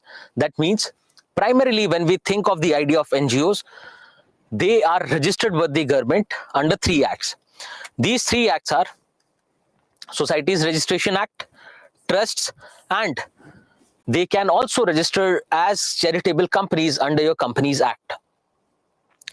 These NGOs operate independently of the government. Now, when we say independently, they might be dependent on the government for their funding, but when it comes to their administration, when it comes to their operations, they are independent of the government. So they cannot be considered as equivalents of government. Now, these are non-state. That means they are not run by state. They're not formed by state. These are non-profit oriented groups, as the basic idea of civil society organizations goes, that they are not for profit, they're not oriented towards profit. Their basic objective is to take care of public interest. Right now, this public interest can be limited to a certain section, or this public interest can be something that affects all. These are funded either totally or partially by the government. Now, they can shell out their own resources, they can pool their own resources to carry out their operations, because if you want to work in any direction, if you want to say provide books to children coming from weaker sections, you would need money. If you want to carry out any kind of services or to provide any kind of services to the citizens, you need money. For the day-to-day operations, they also need money. Now, this money can come out of their own pockets. They can be funded by the government, or they can be funded by other organizations as well. Also, you find that companies, as part of their corporate social responsibility, they also provide resources to these NGOs. They generally are involved in grassroots level operations.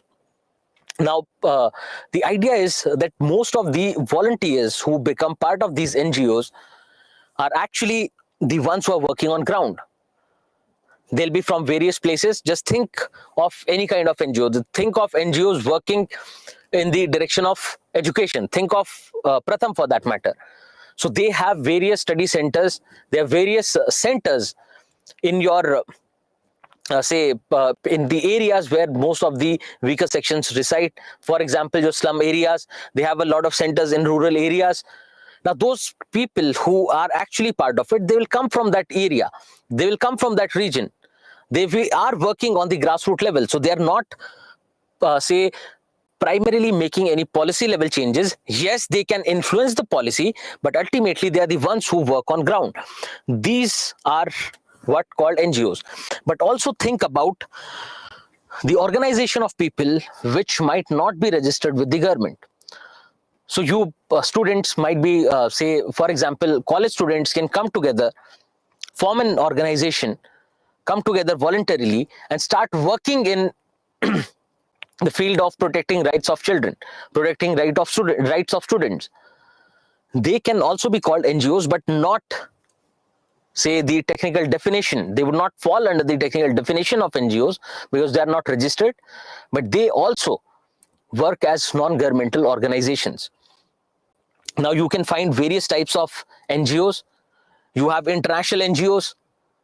For example, Save the Children, which is an international NGO. For example, you have NGOs like Greenpeace, international organizations. Then you can also have the NGOs which work as activists, right? So if you look at the definition or the categories of NGOs as highlighted by your World Bank, they talk about either operational NGOs which work in helping the government with design and the implementation of various development projects. Then also there can be other advocacy NGOs which influence, which make people aware about their rights, which help people assert their rights, which help people influence government policies. So there can be advocacy NGOs. Now, do not get confused between advocacy and activist NGOs. The basic idea is when it comes to activist NGOs, they are basically acting. They are taking up action in the field of these policies. So there can be NGOs who would just mobilize people to influence government policies. There can also be NGOs. There can also be NGOs who will start working, who will start acting on those things. So they might not be the only ones which take up protests, right? The NGOs might not be the only ones which go for protests. These NGOs can otherwise work with the government as well. So, for example, the examples that you are giving from Jaipur, from Gujarat, just think of those NGOs. Are they protesting against the government? No. They are helping the government. They are helping the government, or they are, raising the concerns of a particular section, right? Now, these NGOs can be helpful to both government and to the people. For example, to the government, they can become parts of the implementation. So government wants to implement a program in your remote areas. Now the government might not have sufficient administrative force, might not have sufficient human resources. So they will take help of these NGOs in implementing those programs. Now government definitely takes help from these NGOs in policy formulation. Just think about your ACER report and your national education policy. Think about your health policy and various NGOs working in that. Think about policy for transgenders and various NGOs working in that direction. So they are helping the government to broaden the scope of development, to make the development projects, the development programs more inclusive. They provide government flexibility because now the government can take up any other work. Now the government has the freedom to invest the resources elsewhere because this dimension or this particular program or project can be taken up by those NGOs. Now these NGOs are the ones working at the grassroots level. So you find that these NGOs will have better reach compared to the government. Just think of your remote areas, think of tribal areas, think of your slum areas. It is primarily the NGOs with the help of which government implements its projects and programs. Now these NGOs will have various people, various volunteers who are working in this direction. They'll have expertise in that particular area, in that particular field. So government gets expert opinions from them. Because government might not have a dedicated department for the same. Government might not have skilled people working in that field. So these NGOs or the people who are working there will help government with their expertise. They understand the local problems and the challenges better than the government because they are the ones working there. So they can instruct, they can suggest governments with solutions. That, okay, this is the problem. They can highlight the problem and they can suggest solutions to the same because these NGOs might not have resources. These NGOs might need government help. Then also, they help the government in conducting a meaningful dialogue with the citizens. So at times you'll find that there is a trust deficit between the government and the people and the citizens. It might be so that the government is not at all aware of the needs, of the specific needs and demands of the people. So these NGOs will help government, or the NGOs will provide government interface between the citizens and government. At the same time, they are helping citizens to hold the government accountable, ultimately increasing the transparency and accountability and leading to good governance. They can help people mobilize. They can help people organize themselves to take up any kind of constructive work. They can help people in building capacity.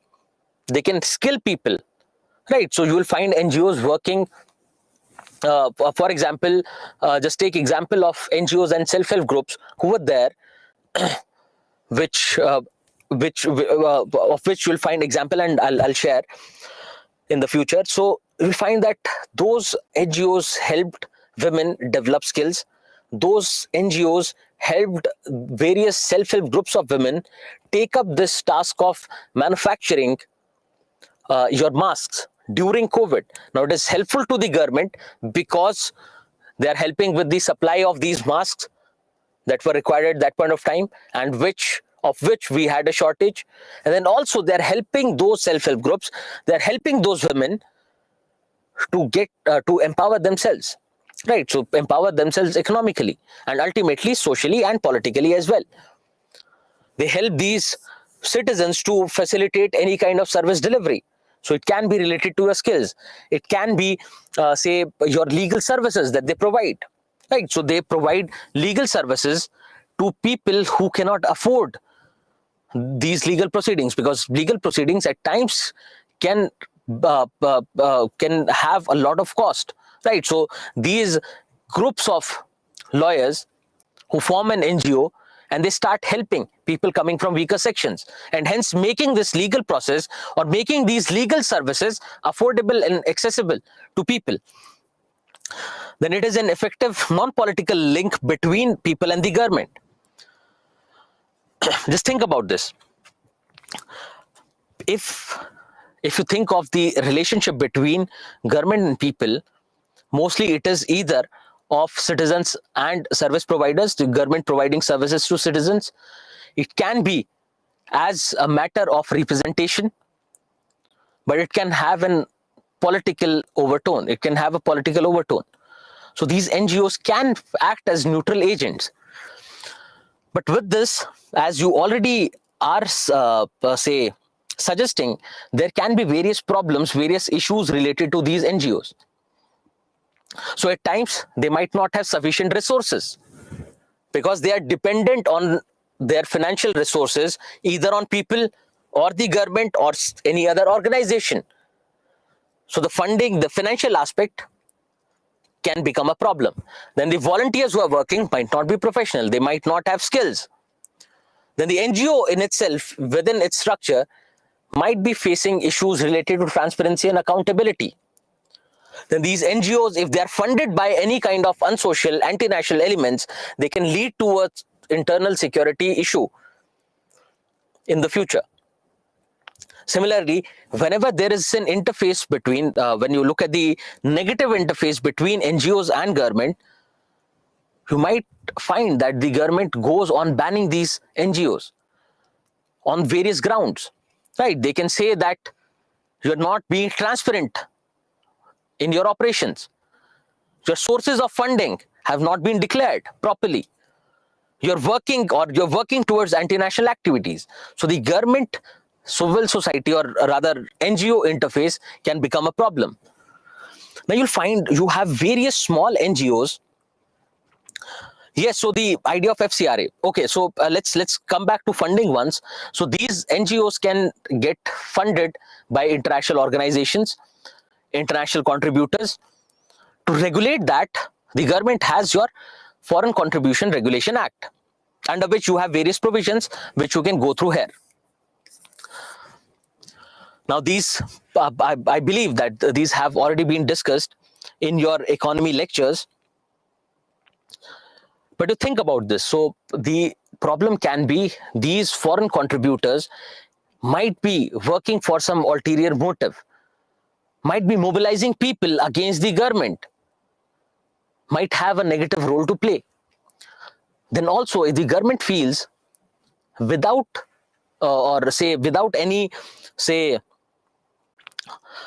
without any proper proofs, the government might feel that this NGO is becoming a problem with our image, because this NGO is highlighting issues which shows government in a poor light. So with that, this FCRA, this Foreign Contribution Regulation Act, can be used in a negative sense. And you are given an example of banning a lot of NGOs under the provisions of FCRA. So what you do is, rather than we taking up all the aspects of FCRA, it has been discussed, and also I've provided this link for FCRA, and you can just go through this and you'll find all the provisions of FCRA and the critical analysis in one place, right? So if at all a question is asked from this dimension, you will be able to answer. Coming back, for these limited resources, now these limited resources can be your limited financial resources. These limited resources can be your limited human resources, which can become a problem in their functioning. Also, you'll find there are various small NGOs, and that your Central Statistical Institute puts the number at 33 lakh. So there are various small NGOs working in the same direction, working in the same field, and there is no collaboration amongst them. So which can become a problem. Why? Because they are basically redoing the work that has already been done by someone else, which has already been done by another organization. It can be beneficial in the sense that these smaller NGOs will have better reach. These smaller NGOs will be working on grassroots level. But think of creating an apex organization, an umbrella organization for each and every dimension. So for example, all the NGOs working in the direction of health, nutrition, etc., if they start working together, if they start collaborating together, if they start sharing their resources, pooling their resources, they can actually work better. So which basically is a suggestion. And also, you might think that what happens to the smaller NGOs? Because ultimately, if you think about this, there are various small NGOs who come together, start collaborating.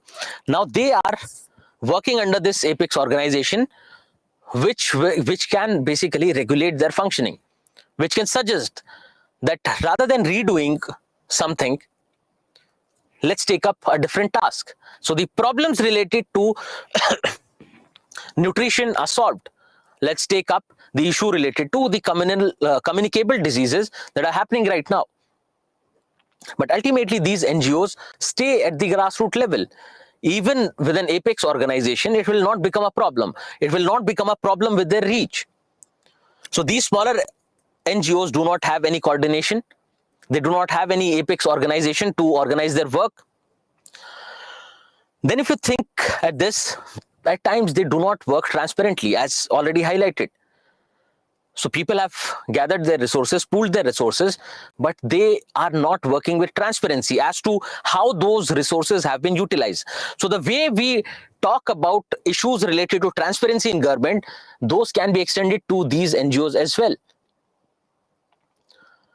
Now, if you are relying on someone else for your funding, if you're relying on, say, the government or some foreign institution or people, you'll find that your autonomy, your independence will be curbed, will be something that might become a problem, because then ultimately you would have to heed to what they say, else they will take back their funding. Then it can become an internal security threat, in the sense that there can be NGOs which might be funded by such organizations, which can ultimately lead to various kinds of incidents happening in the country. They can mobilize people against the government. They can mobilize people against a certain section of the society and ultimately become a security threat. Then we have large number of NGOs, but smaller in size. Already looked at the problem. Then the idea of xenophobia. Now, xenophobia being wary of or having a sense of fear or having a sense of hatred towards other people, towards say foreign elements, which can also impact their funding. Because people might feel, even though the NGO might be working for the betterment of people, but if it is funded by some other elements, it is funded by people coming from other country or other community, people might feel that no, it is not for us. It is something that is working against us. So this idea of xenophobia can also impact foreign funding. Then the government acts as a big brother, right? So they will try to get into the way of day-to-day operations of these NGOs. They'll try to tell them that this is what you have to do, this is how you have to do, and not pay due attention to their autonomy, not let them work autonomously. At the same time, you'll find that the government can use these NGOs as contractors to reduce their cost.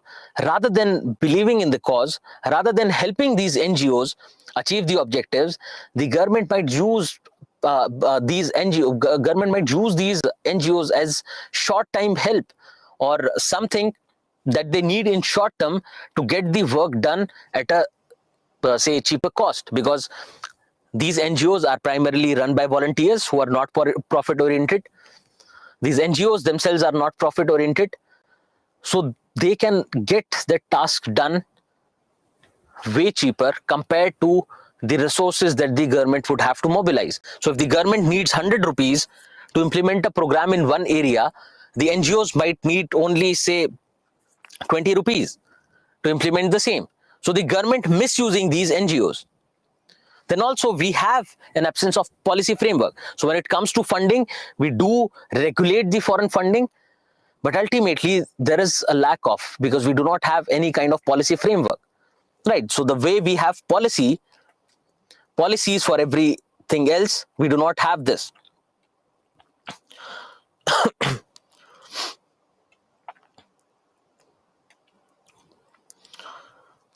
So yes, Abhishek, you're saying that we have this apex body, but we are talking more in terms of umbrella organizations for these NGOs who can help them channelize their resources in a better way.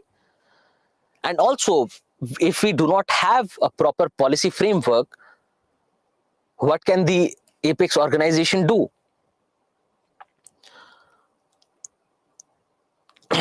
So yes, sometimes these civil societies or these NGOs can work as a barrier to national development. Absolutely yes. So that has been highlighted. That has been highlighted in form of your security threat.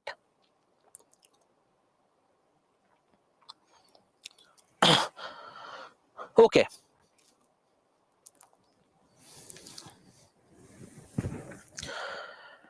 Then you think of the way forward. And apart from this, there can be challenges related to the human resources that has already been highlighted, right? So these professionals who are working there might not be skilled enough. What can be the what can be the way forward? How can we make these challenges? How can we make these challenges disappear? So by creating an umbrella organization, rather than banning them altogether, because ultimately those NGOs are working in public for the public good. Yes, there can be NGOs with ulterior motives, but most of them are working for public good. Most of them are voluntary organizations. So rather than banning them altogether and undoing all the work that they have done, undoing all the constructive work, regulate them better. Similarly, you should welcome these or motivate these or incentivize these efficient NGOs, and not just use them to fulfill your short-term goals. Then you should incentivize more and more domestic funding. Now you see that you have NGOs which are working to help people with their expenses for getting any kind of medical treatment, right? You do get those ads everywhere, advertisements everywhere. So why not, the way those organizations are working, why not promote most of our NGOs to get domestic funding? Why not make people more socially accountable so that they contribute to these NGOs? Rather than them relying on foreign investment, rather than them relying on government for their funding, it's better if people contribute to these. So we have to make people more aware and more socially accountable. Then we have to limit. We are saying that the government acts as a big brother in every aspect. They start interfering, interfering in their day-to-day operations, etc. So we have to limit this bureaucratic interference. Now this bureaucratic interference can also be extended to your funding aspect. That ultimately the NGOs who are looking up to government funding, you find that there can be corrupt officials in your various departments, in particularly your social welfare departments. And you'll find that they might ask for a cut, they might take up corrupt practices for these NGOs, against these NGOs, which will work to detriment of these NGOs. So all the problems that we have highlighted, you can just go through this list. You can just go through this list and you will understand that all these issues that we have highlighted can be taken care of with this way forward.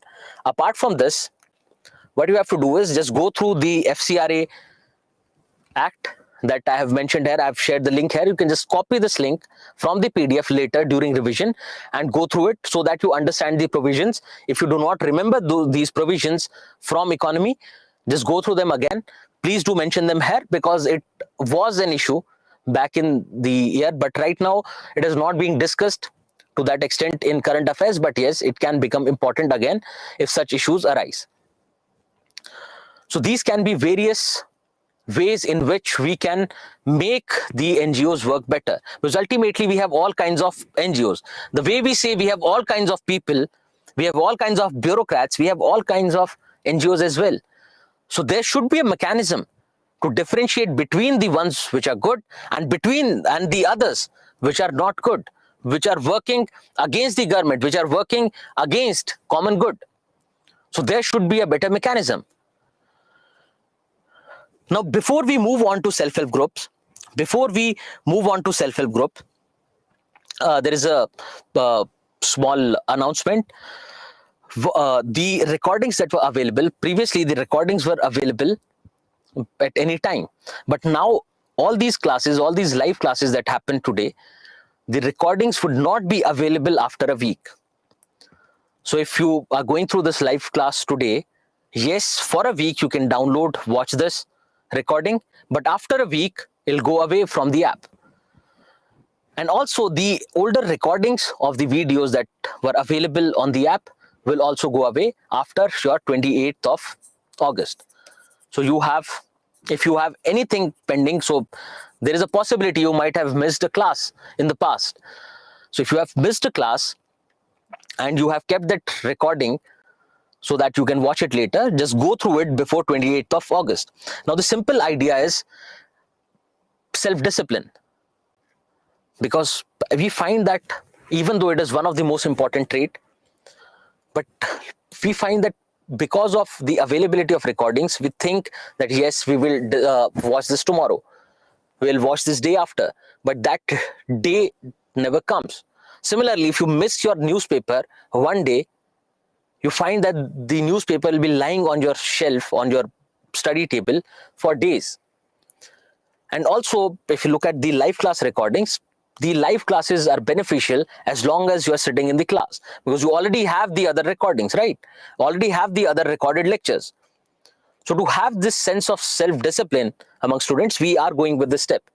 And also we have looked into the data that close to 85% of the students watch recordings, if any, within that week itself.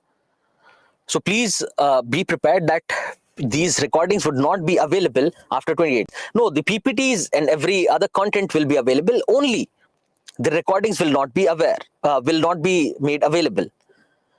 So all the downloaded videos will also go away after 28th of August.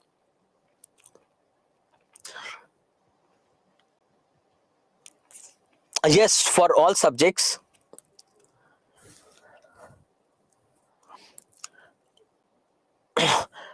See, just think about this. Were these recordings available last year? No. If you take up any kind of live classes, are they available to watch later? Again, no. But if you, by any chance, if you miss a recording, if you miss a live class for some health related or any other emergency, these will be available to be watched within a week, right?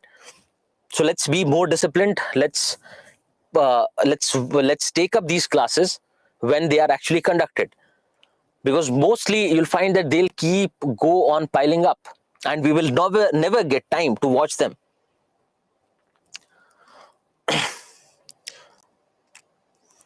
Okay, great.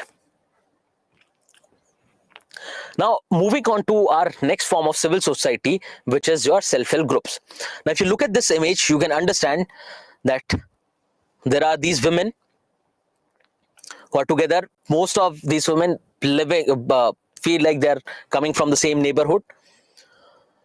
Looking at the image, you might feel that they're coming from, say, slightly weaker sections, and they are conducting a form of meeting, right?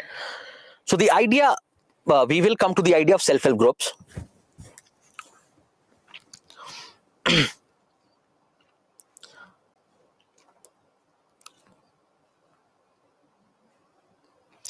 See, what I'm saying is, you do have your recorded lectures, the other tablet videos, which are available on the app, right? You can definitely watch those videos. It's not that every content is going away. It is only the live classes. Just think about this. What is the purpose of live classes? Don't you think the live classes have to be attended when they are actually going live? So if you ever missed a class in your school or college, was it repeated for you? No.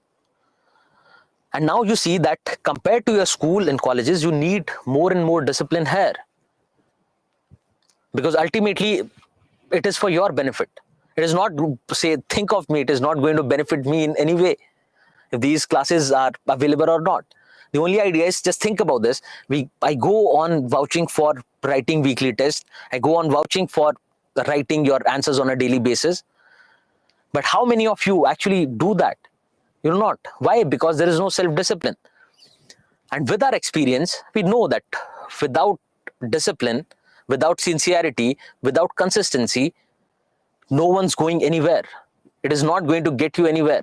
When it comes to civil services examination, it might be helpful in some other thing, but when it comes to civil services examination, it is one of the most important say trait that you need to have.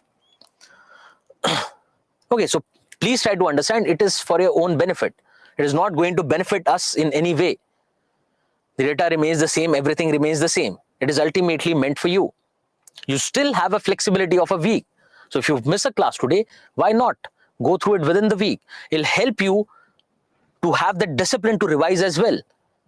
So it'll help you creating your notes, because right now what happens is, okay, let's watch the class, and maybe after a month or so, we will create our notes. We will write down our notes.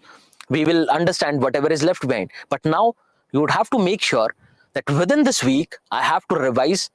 Within this week, I have to clear all my doubts, all my concepts. So ultimately, it is going to help you, right? Okay, coming back to self-help groups.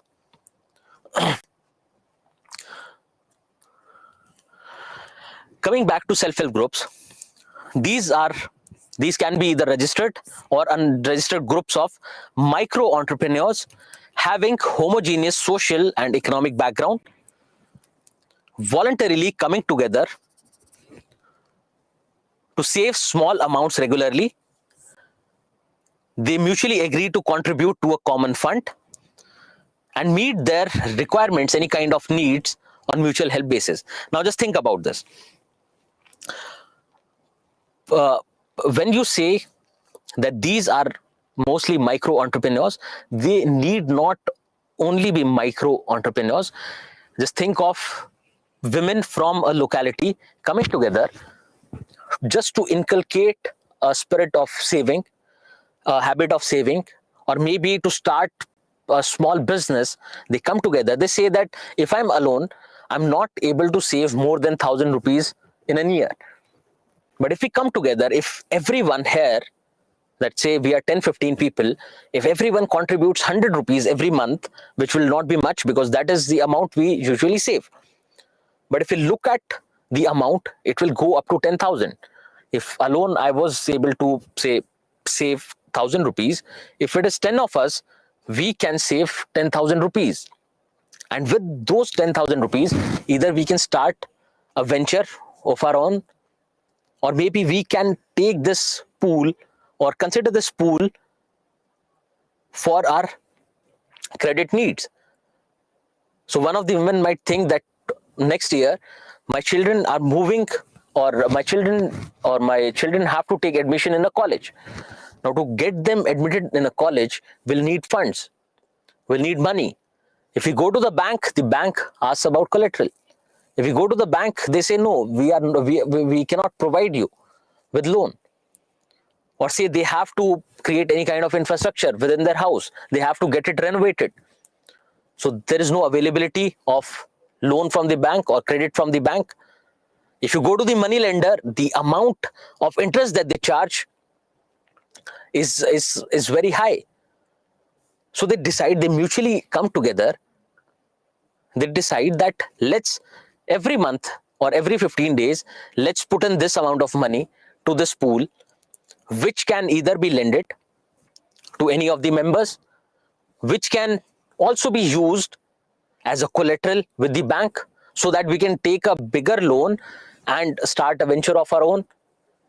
Or it can also simply be help us with the habit of saving, because there might be, say, 5 to 7 members out of that group of 10 who would say that we are not planning to start any venture, we do not have any urgent needs, so we just want to have this habit of saving every month. And also it'll be good for our community, because that ways we can have a better bond. Coming back to the definition of self-help groups, these can be either registered or unregistered group of micro entrepreneurs having homogeneous social and economic background. That means generally they'll come from a similar background. They can be women coming from the same caste. They can be people coming from the same kind of economic background, say the weaker section, who come together voluntarily, start saving small amounts regularly, that every month or every 15 days or every week, they're going to contribute 10 rupees to the fund. And they create this common fund for any kinds of urgent needs, or maybe to start a business venture, to help each other. So this way, if you think, rather than relying on the government for their empowerment, rather than relying on the banking system for their empowerment, rather than relying on any other section of the society for their empowerment. People are coming together to help themselves. And that's why the name is self-help groups. They are helping themselves, creating this pool. Now, you'll find when you look at self-help groups, mostly these are groups of women. These are groups of women, primarily in the rural areas, who come together and take up this act.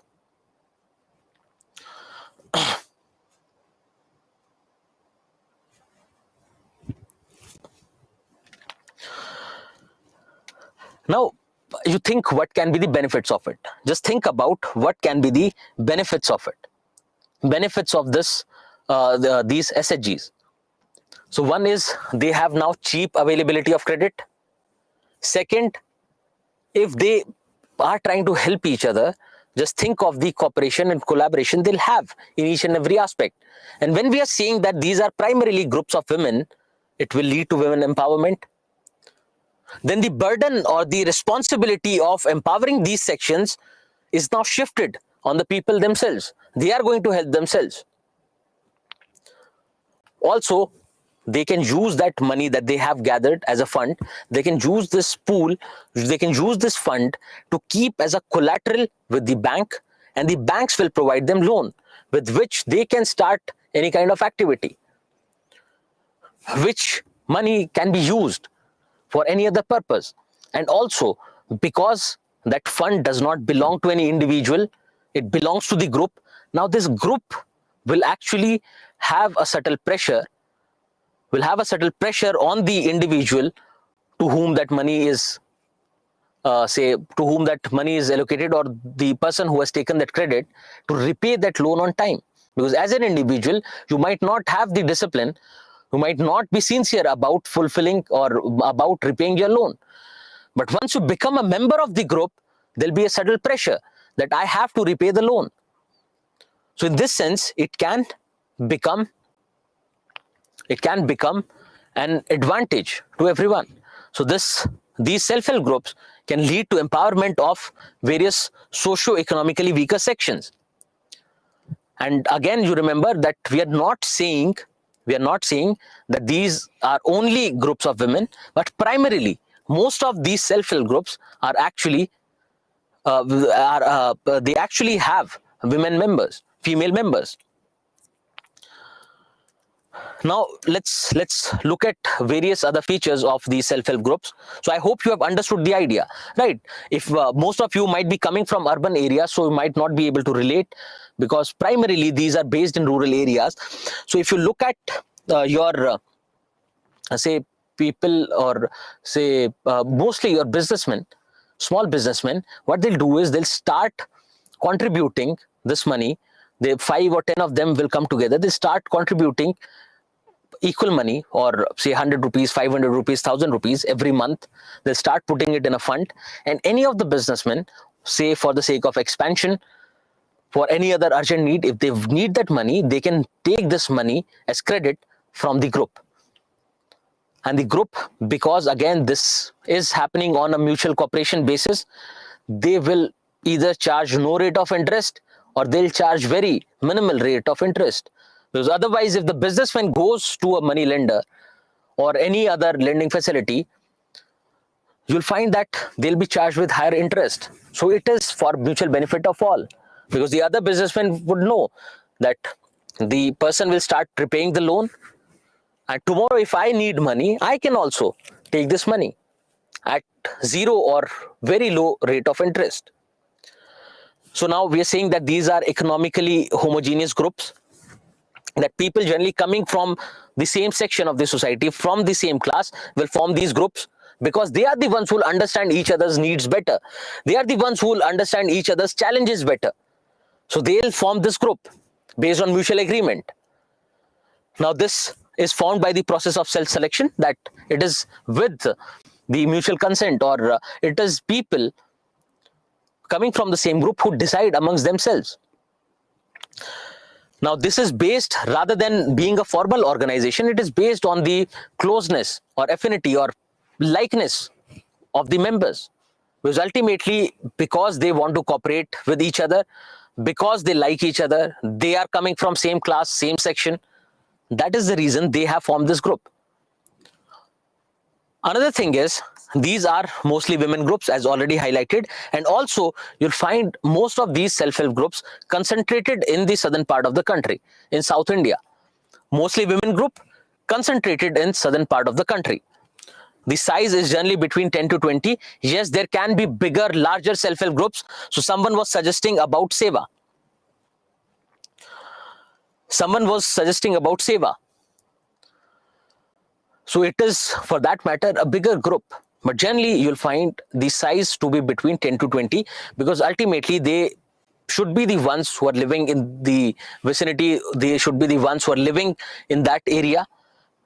And if you think about it, they should be conducting regular meetings, because the bank say if they want to take credit from bank, the bank says they look into these records, that how frequently are they conducting those meetings, are all the members joining those meetings or not, whether they are keeping the minutes of the meetings, whether they are maintaining any kind of credit that has been given to any member. They should be maintaining records for that. So the banks look into all these aspects, because why would otherwise bank lend, say, 100 rupees for a 10 rupee fund?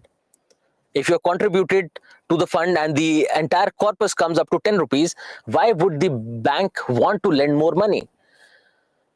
The bank looks into all these aspects apart from the pool. And you find that these self-help groups have actually better record of repaying the debt compared to your regular banking facility, compared to your other businesses and individuals. And that data has been included. Afterwards, I'll show you. So these will be smaller groups. Why? Because they have to conduct meetings, regular meetings.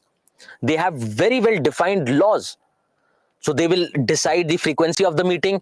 They'll decide the amount which has to be contributed. They have to decide the frequency of the contribution, that whether you have to contribute that money in 15 days, 20 days, 1 month.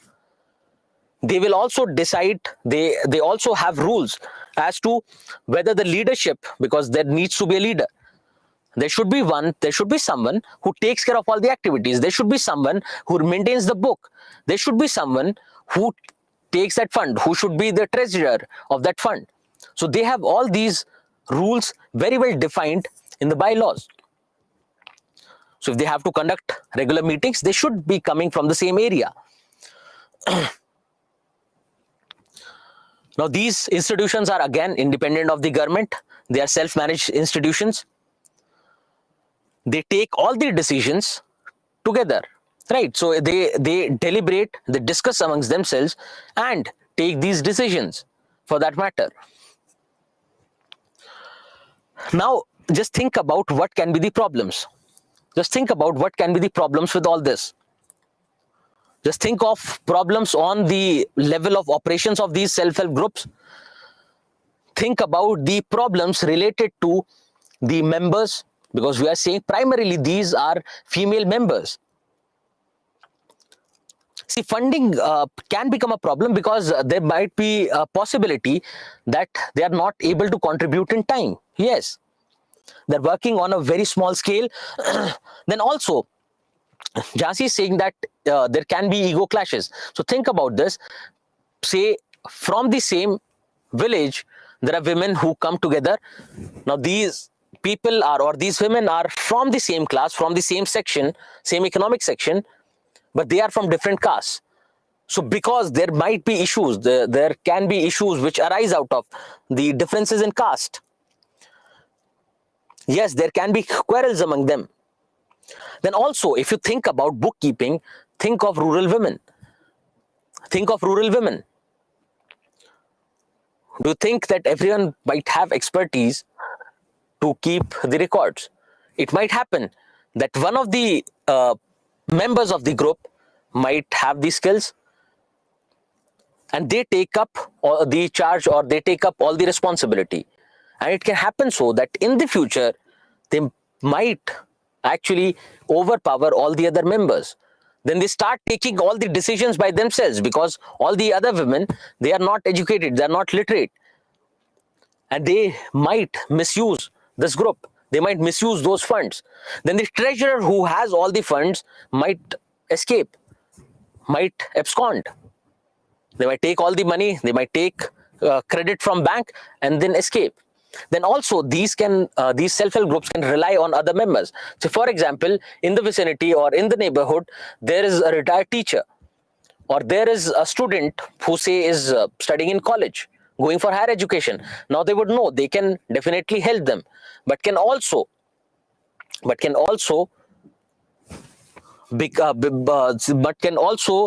say misuse those funds, or may take advantage out of the innocence of these people, of the group members. Okay, so you are talking about meeting. So you are saying that conducting these regular meetings can become an issue, because now these women who have to work within their household, take care of their household responsibility, now they have this additional burden of conducting these regular meetings, dual burden of work. Then the household or the family of that member can actually stop them from doing this. So it might happen so that within next 1.5 years, the SHG becomes a success. The women together start a small business and it takes a good turn. It takes a positive turn, and the family members, or particularly the husband, can become jealous that how is it that she is earning more than me, and they can stop them from taking or becoming a part of that self-help group. It can also lead to domestic violence, etc. Okay, so non-cooperation from family, then any issue that arises in community can become a part of it.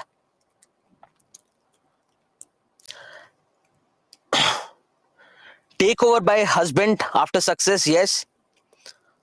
They might, generally they will start small scale business. Then you have examples of Blizzard, Papad, etc., which can become a big business later on.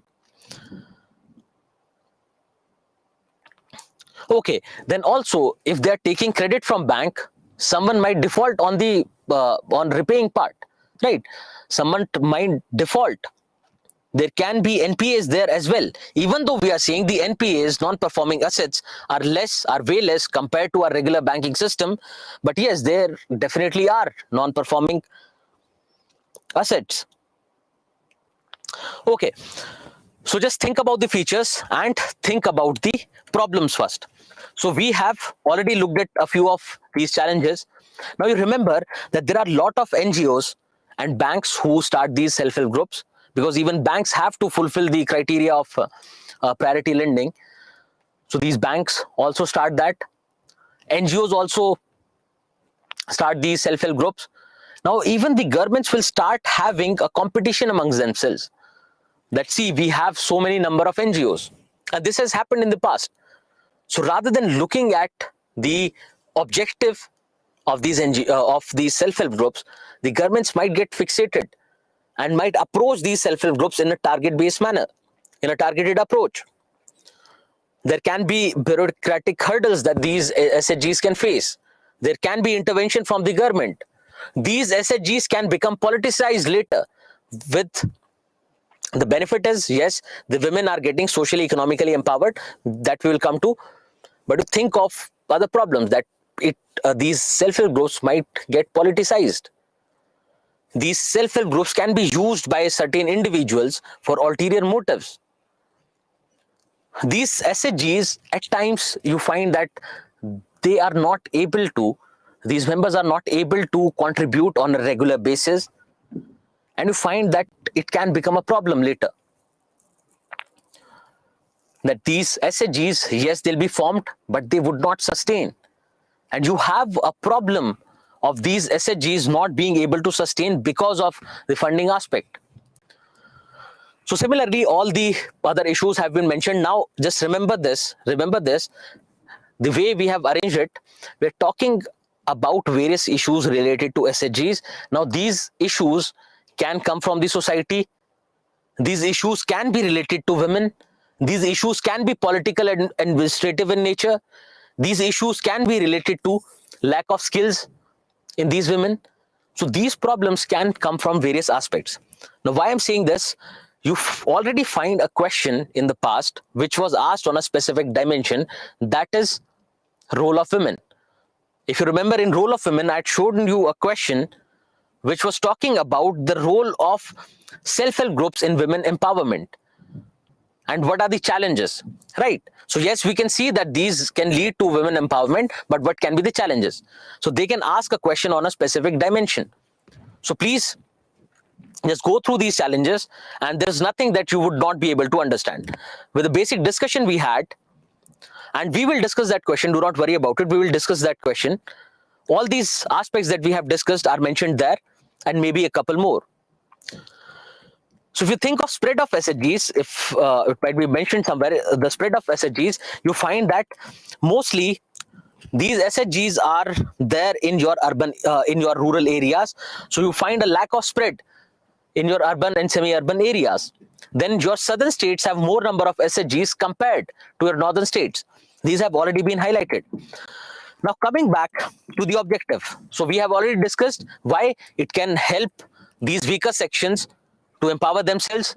It can help in capacity building of the poor. They encourage the habit of savings amongst the poor. They can avail credit at 0 or less interest. They can get collateral free loans, because these are the problems because of which they came together. Then it can actually help these individuals to create self-employment opportunities. With that pool of money, they can start a small business, say of weaving, say of tailoring. Then ultimately, because of this organization, because of this cooperation amongst people, cooperation amongst the members of the group, you'll find that they will feel empowered. They'll have less insecurity amongst themselves. And we were saying, if you remember, we were saying that insecurity is one of the major reasons when it comes to various issues. So it deals with all these issues, all these problems. So benefits in the economic in the economic dimension, you can think of economic empowerment of women, economic empowerment of weaker sections, getting a loan at a cheaper rate, and also you find that the repayment rates are very high. They're more than, say, 90% in your southern states. Now again, government is basically shifting the responsibility on the people, on these sections themselves, so that they take care of themselves. Rather than government providing microfinances, rather than banks providing these finances, let people help themselves. It ultimately helps these individuals enhance the contribution to their household income. Yes, so it will help them become more financially independent. Then socio-cultural benefits can be, now the people coming from weaker sections, what we were saying, that these are people who are powerless, who do not have any political power, who do not have any say in the society, who do not have any say within the family. So the economic empowerment of these people will give them a voice within their family, within the society. Ultimately, if these women are socially empowered, it will lead to better health outcomes. It will lead to better educational outcomes. Now they'll better understand all the issues that are happening around them. They can become a part of any kind of social movement. These aware women or these aware individuals can become a part of any kind of social awareness movement. They'll have more self-respect, they'll have more self-confidence, and ultimately, they're helping each other. So the idea of social accountability also comes into picture. So they know that they have to help each other, because the organization is based solely in the idea of cooperation. Then it can lead to their political empowerment, because tomorrow they can become leaders of their own villages, right? They can become a part of the Panchayati Raj institutions. They can actually help mobilize people. So all the women, or say a self-help group which has done well in that particular village, they will make all the other women aware as well, that okay, these are our issues, let's vote this particular individual who will ultimately take care of our issues. So they can help with lobbying. So these can be the various benefits of your self-help groups. We have already looked at the challenges. You can, from this, you can think of the way forward. Okay, with question, we will think of the way forward. What is more vocal? So they'll be more vocal in the sense they will now be able to assert their rights. Now they would be able to make their voice reach the society or the say political dispensation, that this is what our demands are, this is what our needs are, and you have to address these needs. That is what it means. So yes, they will become a part of this participative democracy, right? It will ultimately lead to a participative democracy. Now just look at these two ideas. Just look at these two ideas, that promotion of these self-help groups can be seen as responsibility shifting by the government. As we are saying that rather than government empowering these groups or government helping these weaker sections, they are becoming responsible for their own empowerment, for their own betterment. So which is in a way a good idea, but also it reflects poorly on the government in the sense that the government is not contributing or is not helping the weaker sections. And rather than helping them, it is shifting the responsibility on them. But it is a good means to empower. And if you remember, when we were talking about development and empowerment, we were looking at a few differences. Now, development means development of all. It is mostly top down. But when we think of empowerment, it is bottom up. So the individuals are empowering themselves. The individuals are empowering the community. The individuals are responsible for their own betterment and for the betterment of the entire society. That is what the difference is. So even though it might look like responsibility shifting by the government, but it is ultimately better. So the way you find that when it comes to your education, ultimately the responsibility lies with you. We can fulfill our responsibility of teaching you, providing you with content. Ultimately, the responsibility lies with you, whether you will practice or not, whether you will improve based on the suggestions provided by us or not, which is better for you, because ultimately you should be in charge of your own life. Then the second idea is these SHGs can enforce gender stereotypes. Now, just think about this. How can these SHGs enforce gender stereotypes?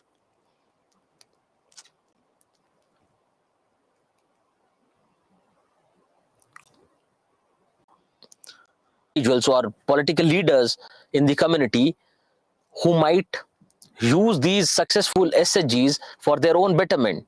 They might tell the self-help group leader that, okay, I will say help you with so and so if you help me mobilize this vote bank, if you help me get more votes, for example. So yes, let's think about gender stereotypes. Now, the first stereotype is, so Shweta, you're right when you're saying that these are mostly run by women members, but that is not a stereotype, gender stereotype. But the stereotype can be thought of in the sense that even when it comes to banks and NGOs, they consider by default that it is the women who need to be empowered. It is the women who are a part of this weaker section, and hence these. Similarly, if you move ahead, think of the kind of task or kind of works or entrepreneurial activities that they take up. They take up mostly the kind of work related to weaving, tailoring, etc. that is generally associated with women, right?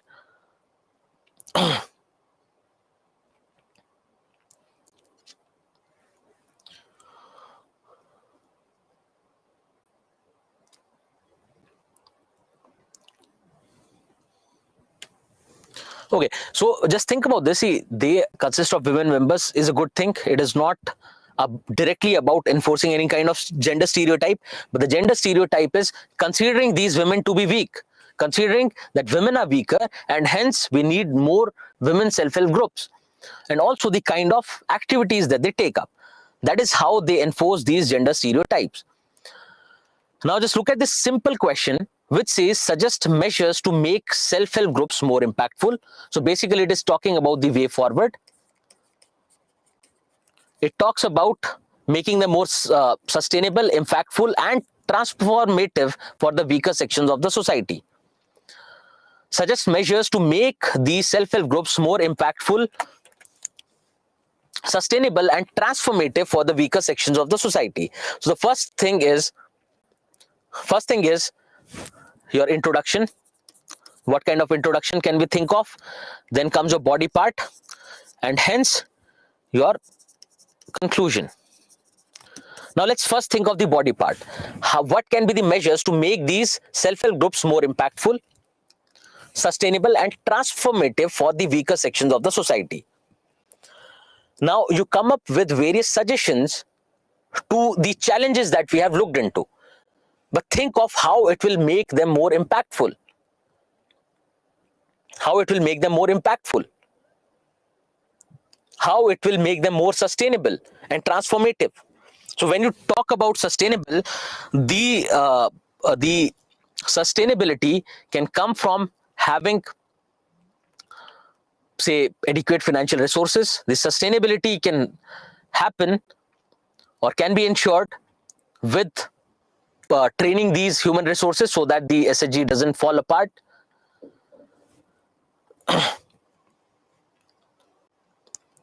Okay, capacity building of the individuals or the members of the SHGs. Now think of the role that your NGOs and other civil society organizations can play in capacity building, right? Then the government can also help in the capacity building. Great.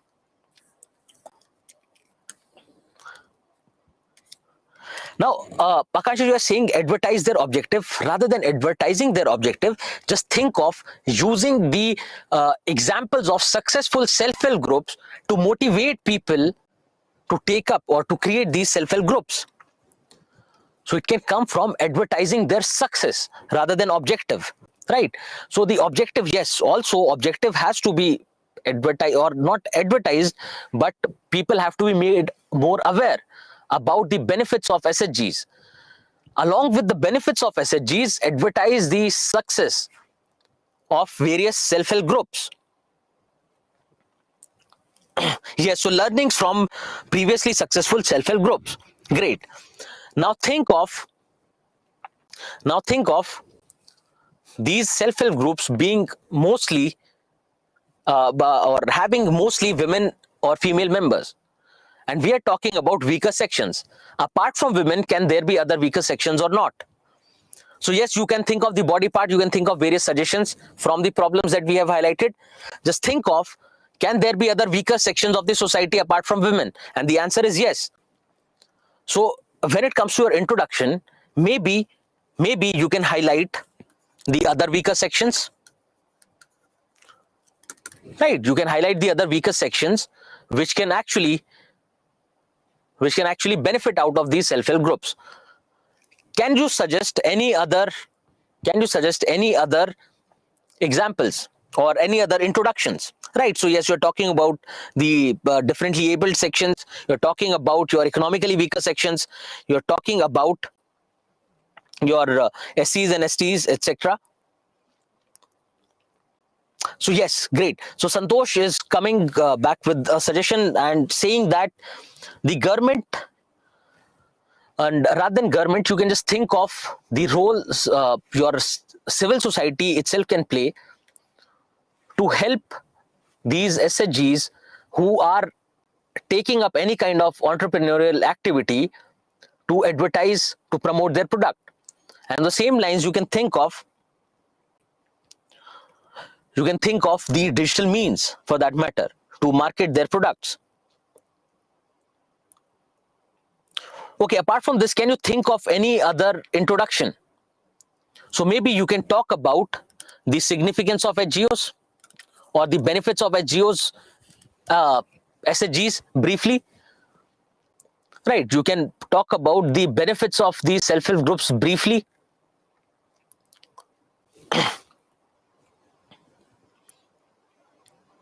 So yes, Pyle is suggesting that maybe we can think of how we can use these self-help groups for the welfare of society. But now, if you think about it, that is what the body part is oriented towards. So yes, you can extend it as an introduction and maybe think of any other introduction. So both ways it is right. It is not going to be a problem.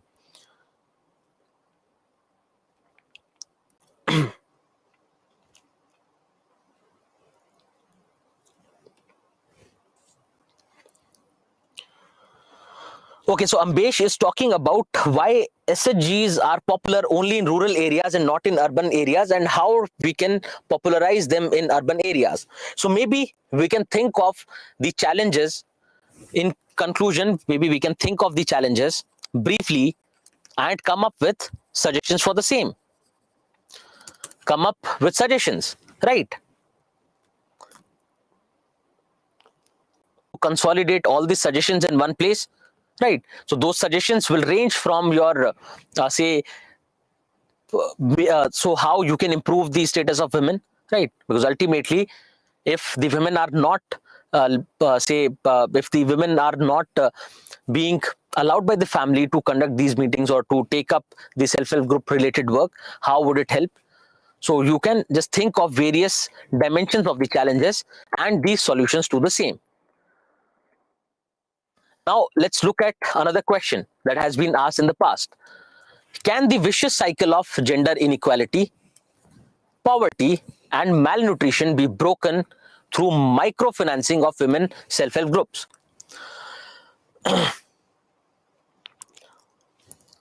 Can the vicious cycle of gender inequality, poverty, and malnutrition be broken through microfinancing of women self-help groups? And we have to explain with examples.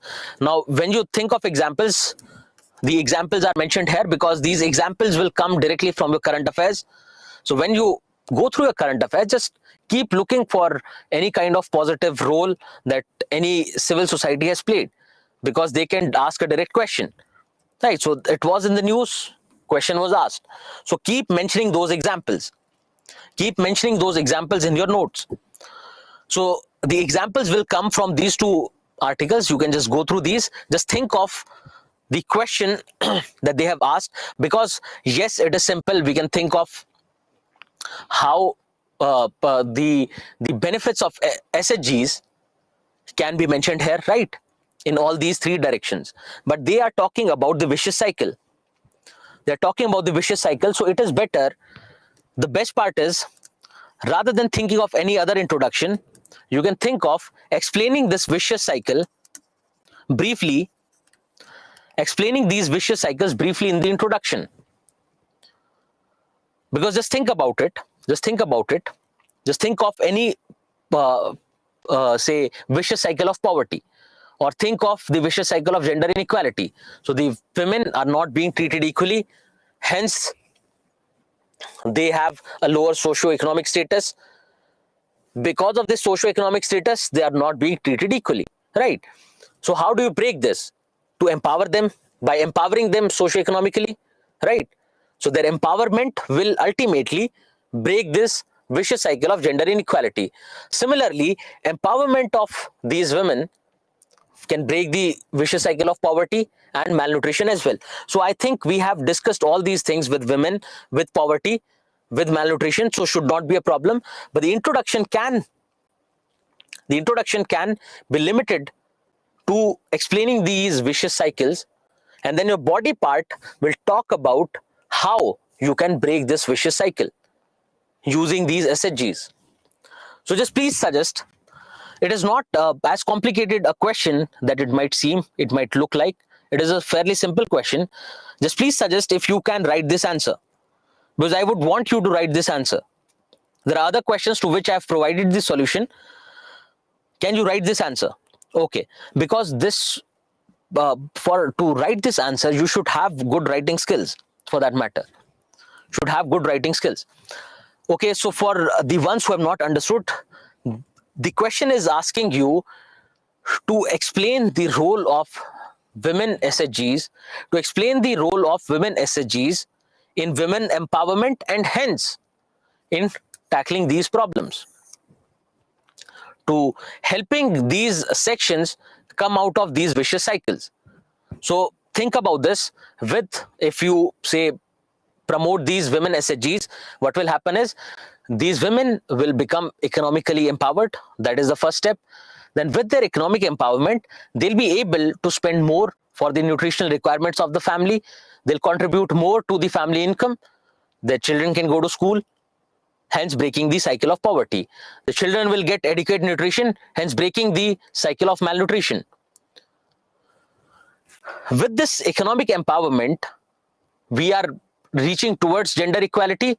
With this economic empowerment of women, we get social empowerment of women. They'll have better status in the society. They'll have better say in the matters of the family. Now, if they have better say, if they have better say, if they have better social status, socio-economic status, it will lead the empowerment would not be just limited to themselves. They will try to make others aware as well. It can lead to awareness and hence empowerment of other sections of the society, of other women in their community as well. So that the good impact of these SHGs or the empowerment of the members of the SHG would not be limited to that group, but it will extend to the society at large.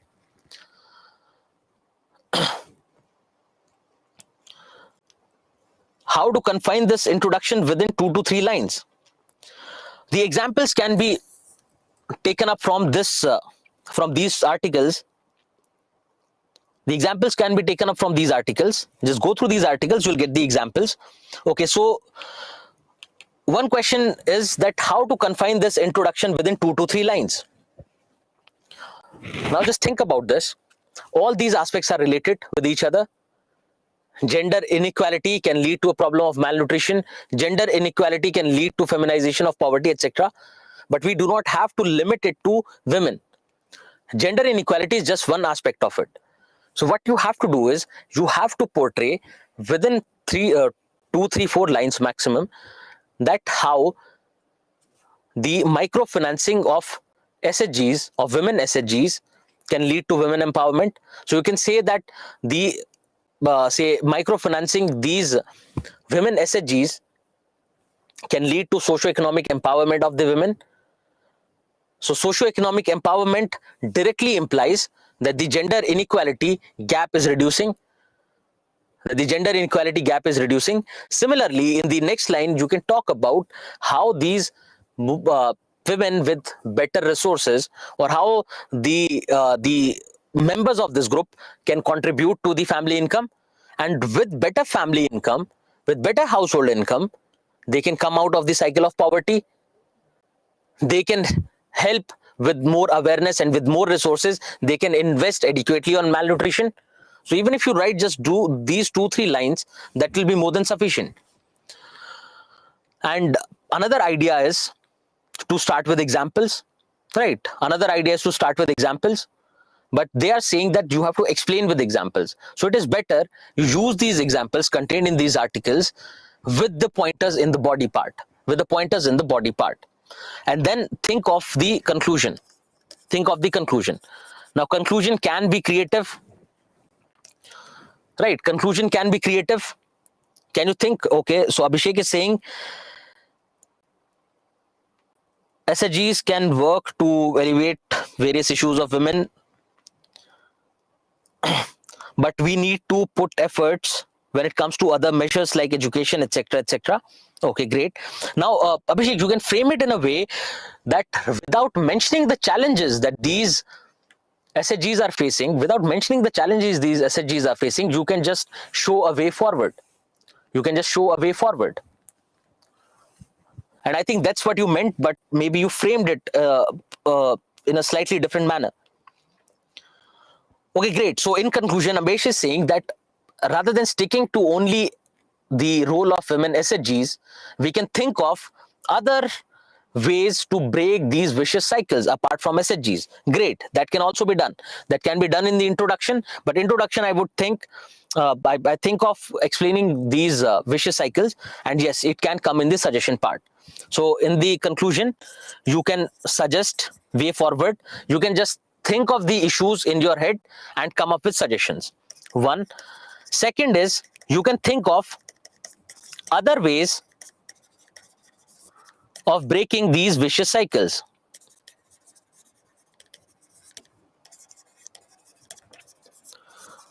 And that will be enough to conclude your answer.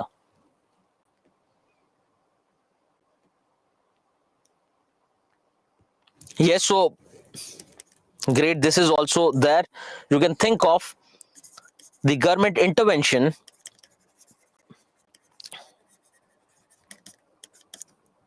government intervention to microfinance SHGs. Great. Or yes, Vaishnav is saying that we can think of other benefits apart from breaking of these vicious cycles. Great. So you have 3, 4, 5 conclusions, and this is just heartwarming to see that most of you are now contributing to the discussion. And see, if say would not have discussed, I would have told you maybe 1 or 2 kinds of conclusions or introductions. Now with your inputs, you get multiple perspectives, multiple ideas, and with this you also understand that there is not just one way to write an answer. There's no perfect answer as such, right? So the structure has to be so structure remains the same, but within that structure you can exercise the flexibility. Okay, moving on to the next question. The penetration of self-help groups in rural areas is promoting participation in development is facing socio-cultural hurdles. So what are we talking about? We're talking about the specific socio-cultural dimension or socio-cultural challenges related to self-help groups. What will be contained here? You know that very well, right? So the body part is not going to be a problem. You have to just write socio-cultural hurdles. Now think of your conclusion. Your conclusion will obviously be based in various suggestions to overcome these socio-cultural hurdles. Right? It will be based in various suggestions to overcome these socio-cultural hurdles. When they say examine, you just also give a glimpse of how these these SHGs are overcoming these social cultural hurdles. So introduction, yes, okay, let me cover the introduction so that you understand that idea better. Introduction can be about other hurdles apart from socio-economic hurdles, socio-cultural hurdles, other hurdles. Then it can be related to examples or instances from your newspapers of a failure because of socio-cultural hurdles.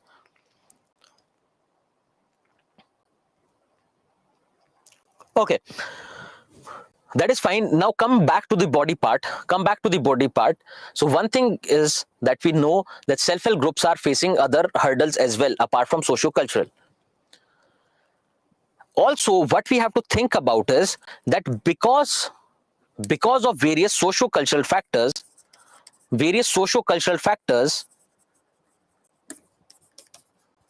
becoming reason for success. Various socio-cultural factors becoming a reason for the success of these SHGs. You just give a glimpse of it. In your body part. Now, what can be socio-cultural factors? Now, these SHGs, the hurdles that they can face is about your gender-based discrimination. Various socio-cultural hurdles can be extended to caste, that people coming from different caste, it can become a hurdle. The mindset of the society, the patriarchal setup, etc. All these things are covered, which we have discussed. Now think of various socio-cultural factors which, rather than becoming a hurdle, are becoming a reason for their success.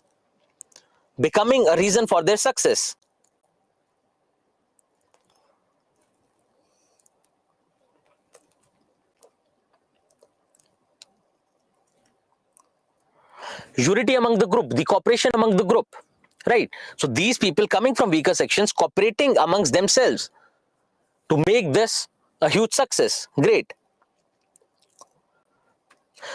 No, Prashant, the idea of every action having or attracting an equal and opposite reaction cannot be extended to social issues. See, yes, opposite, we are fine with it.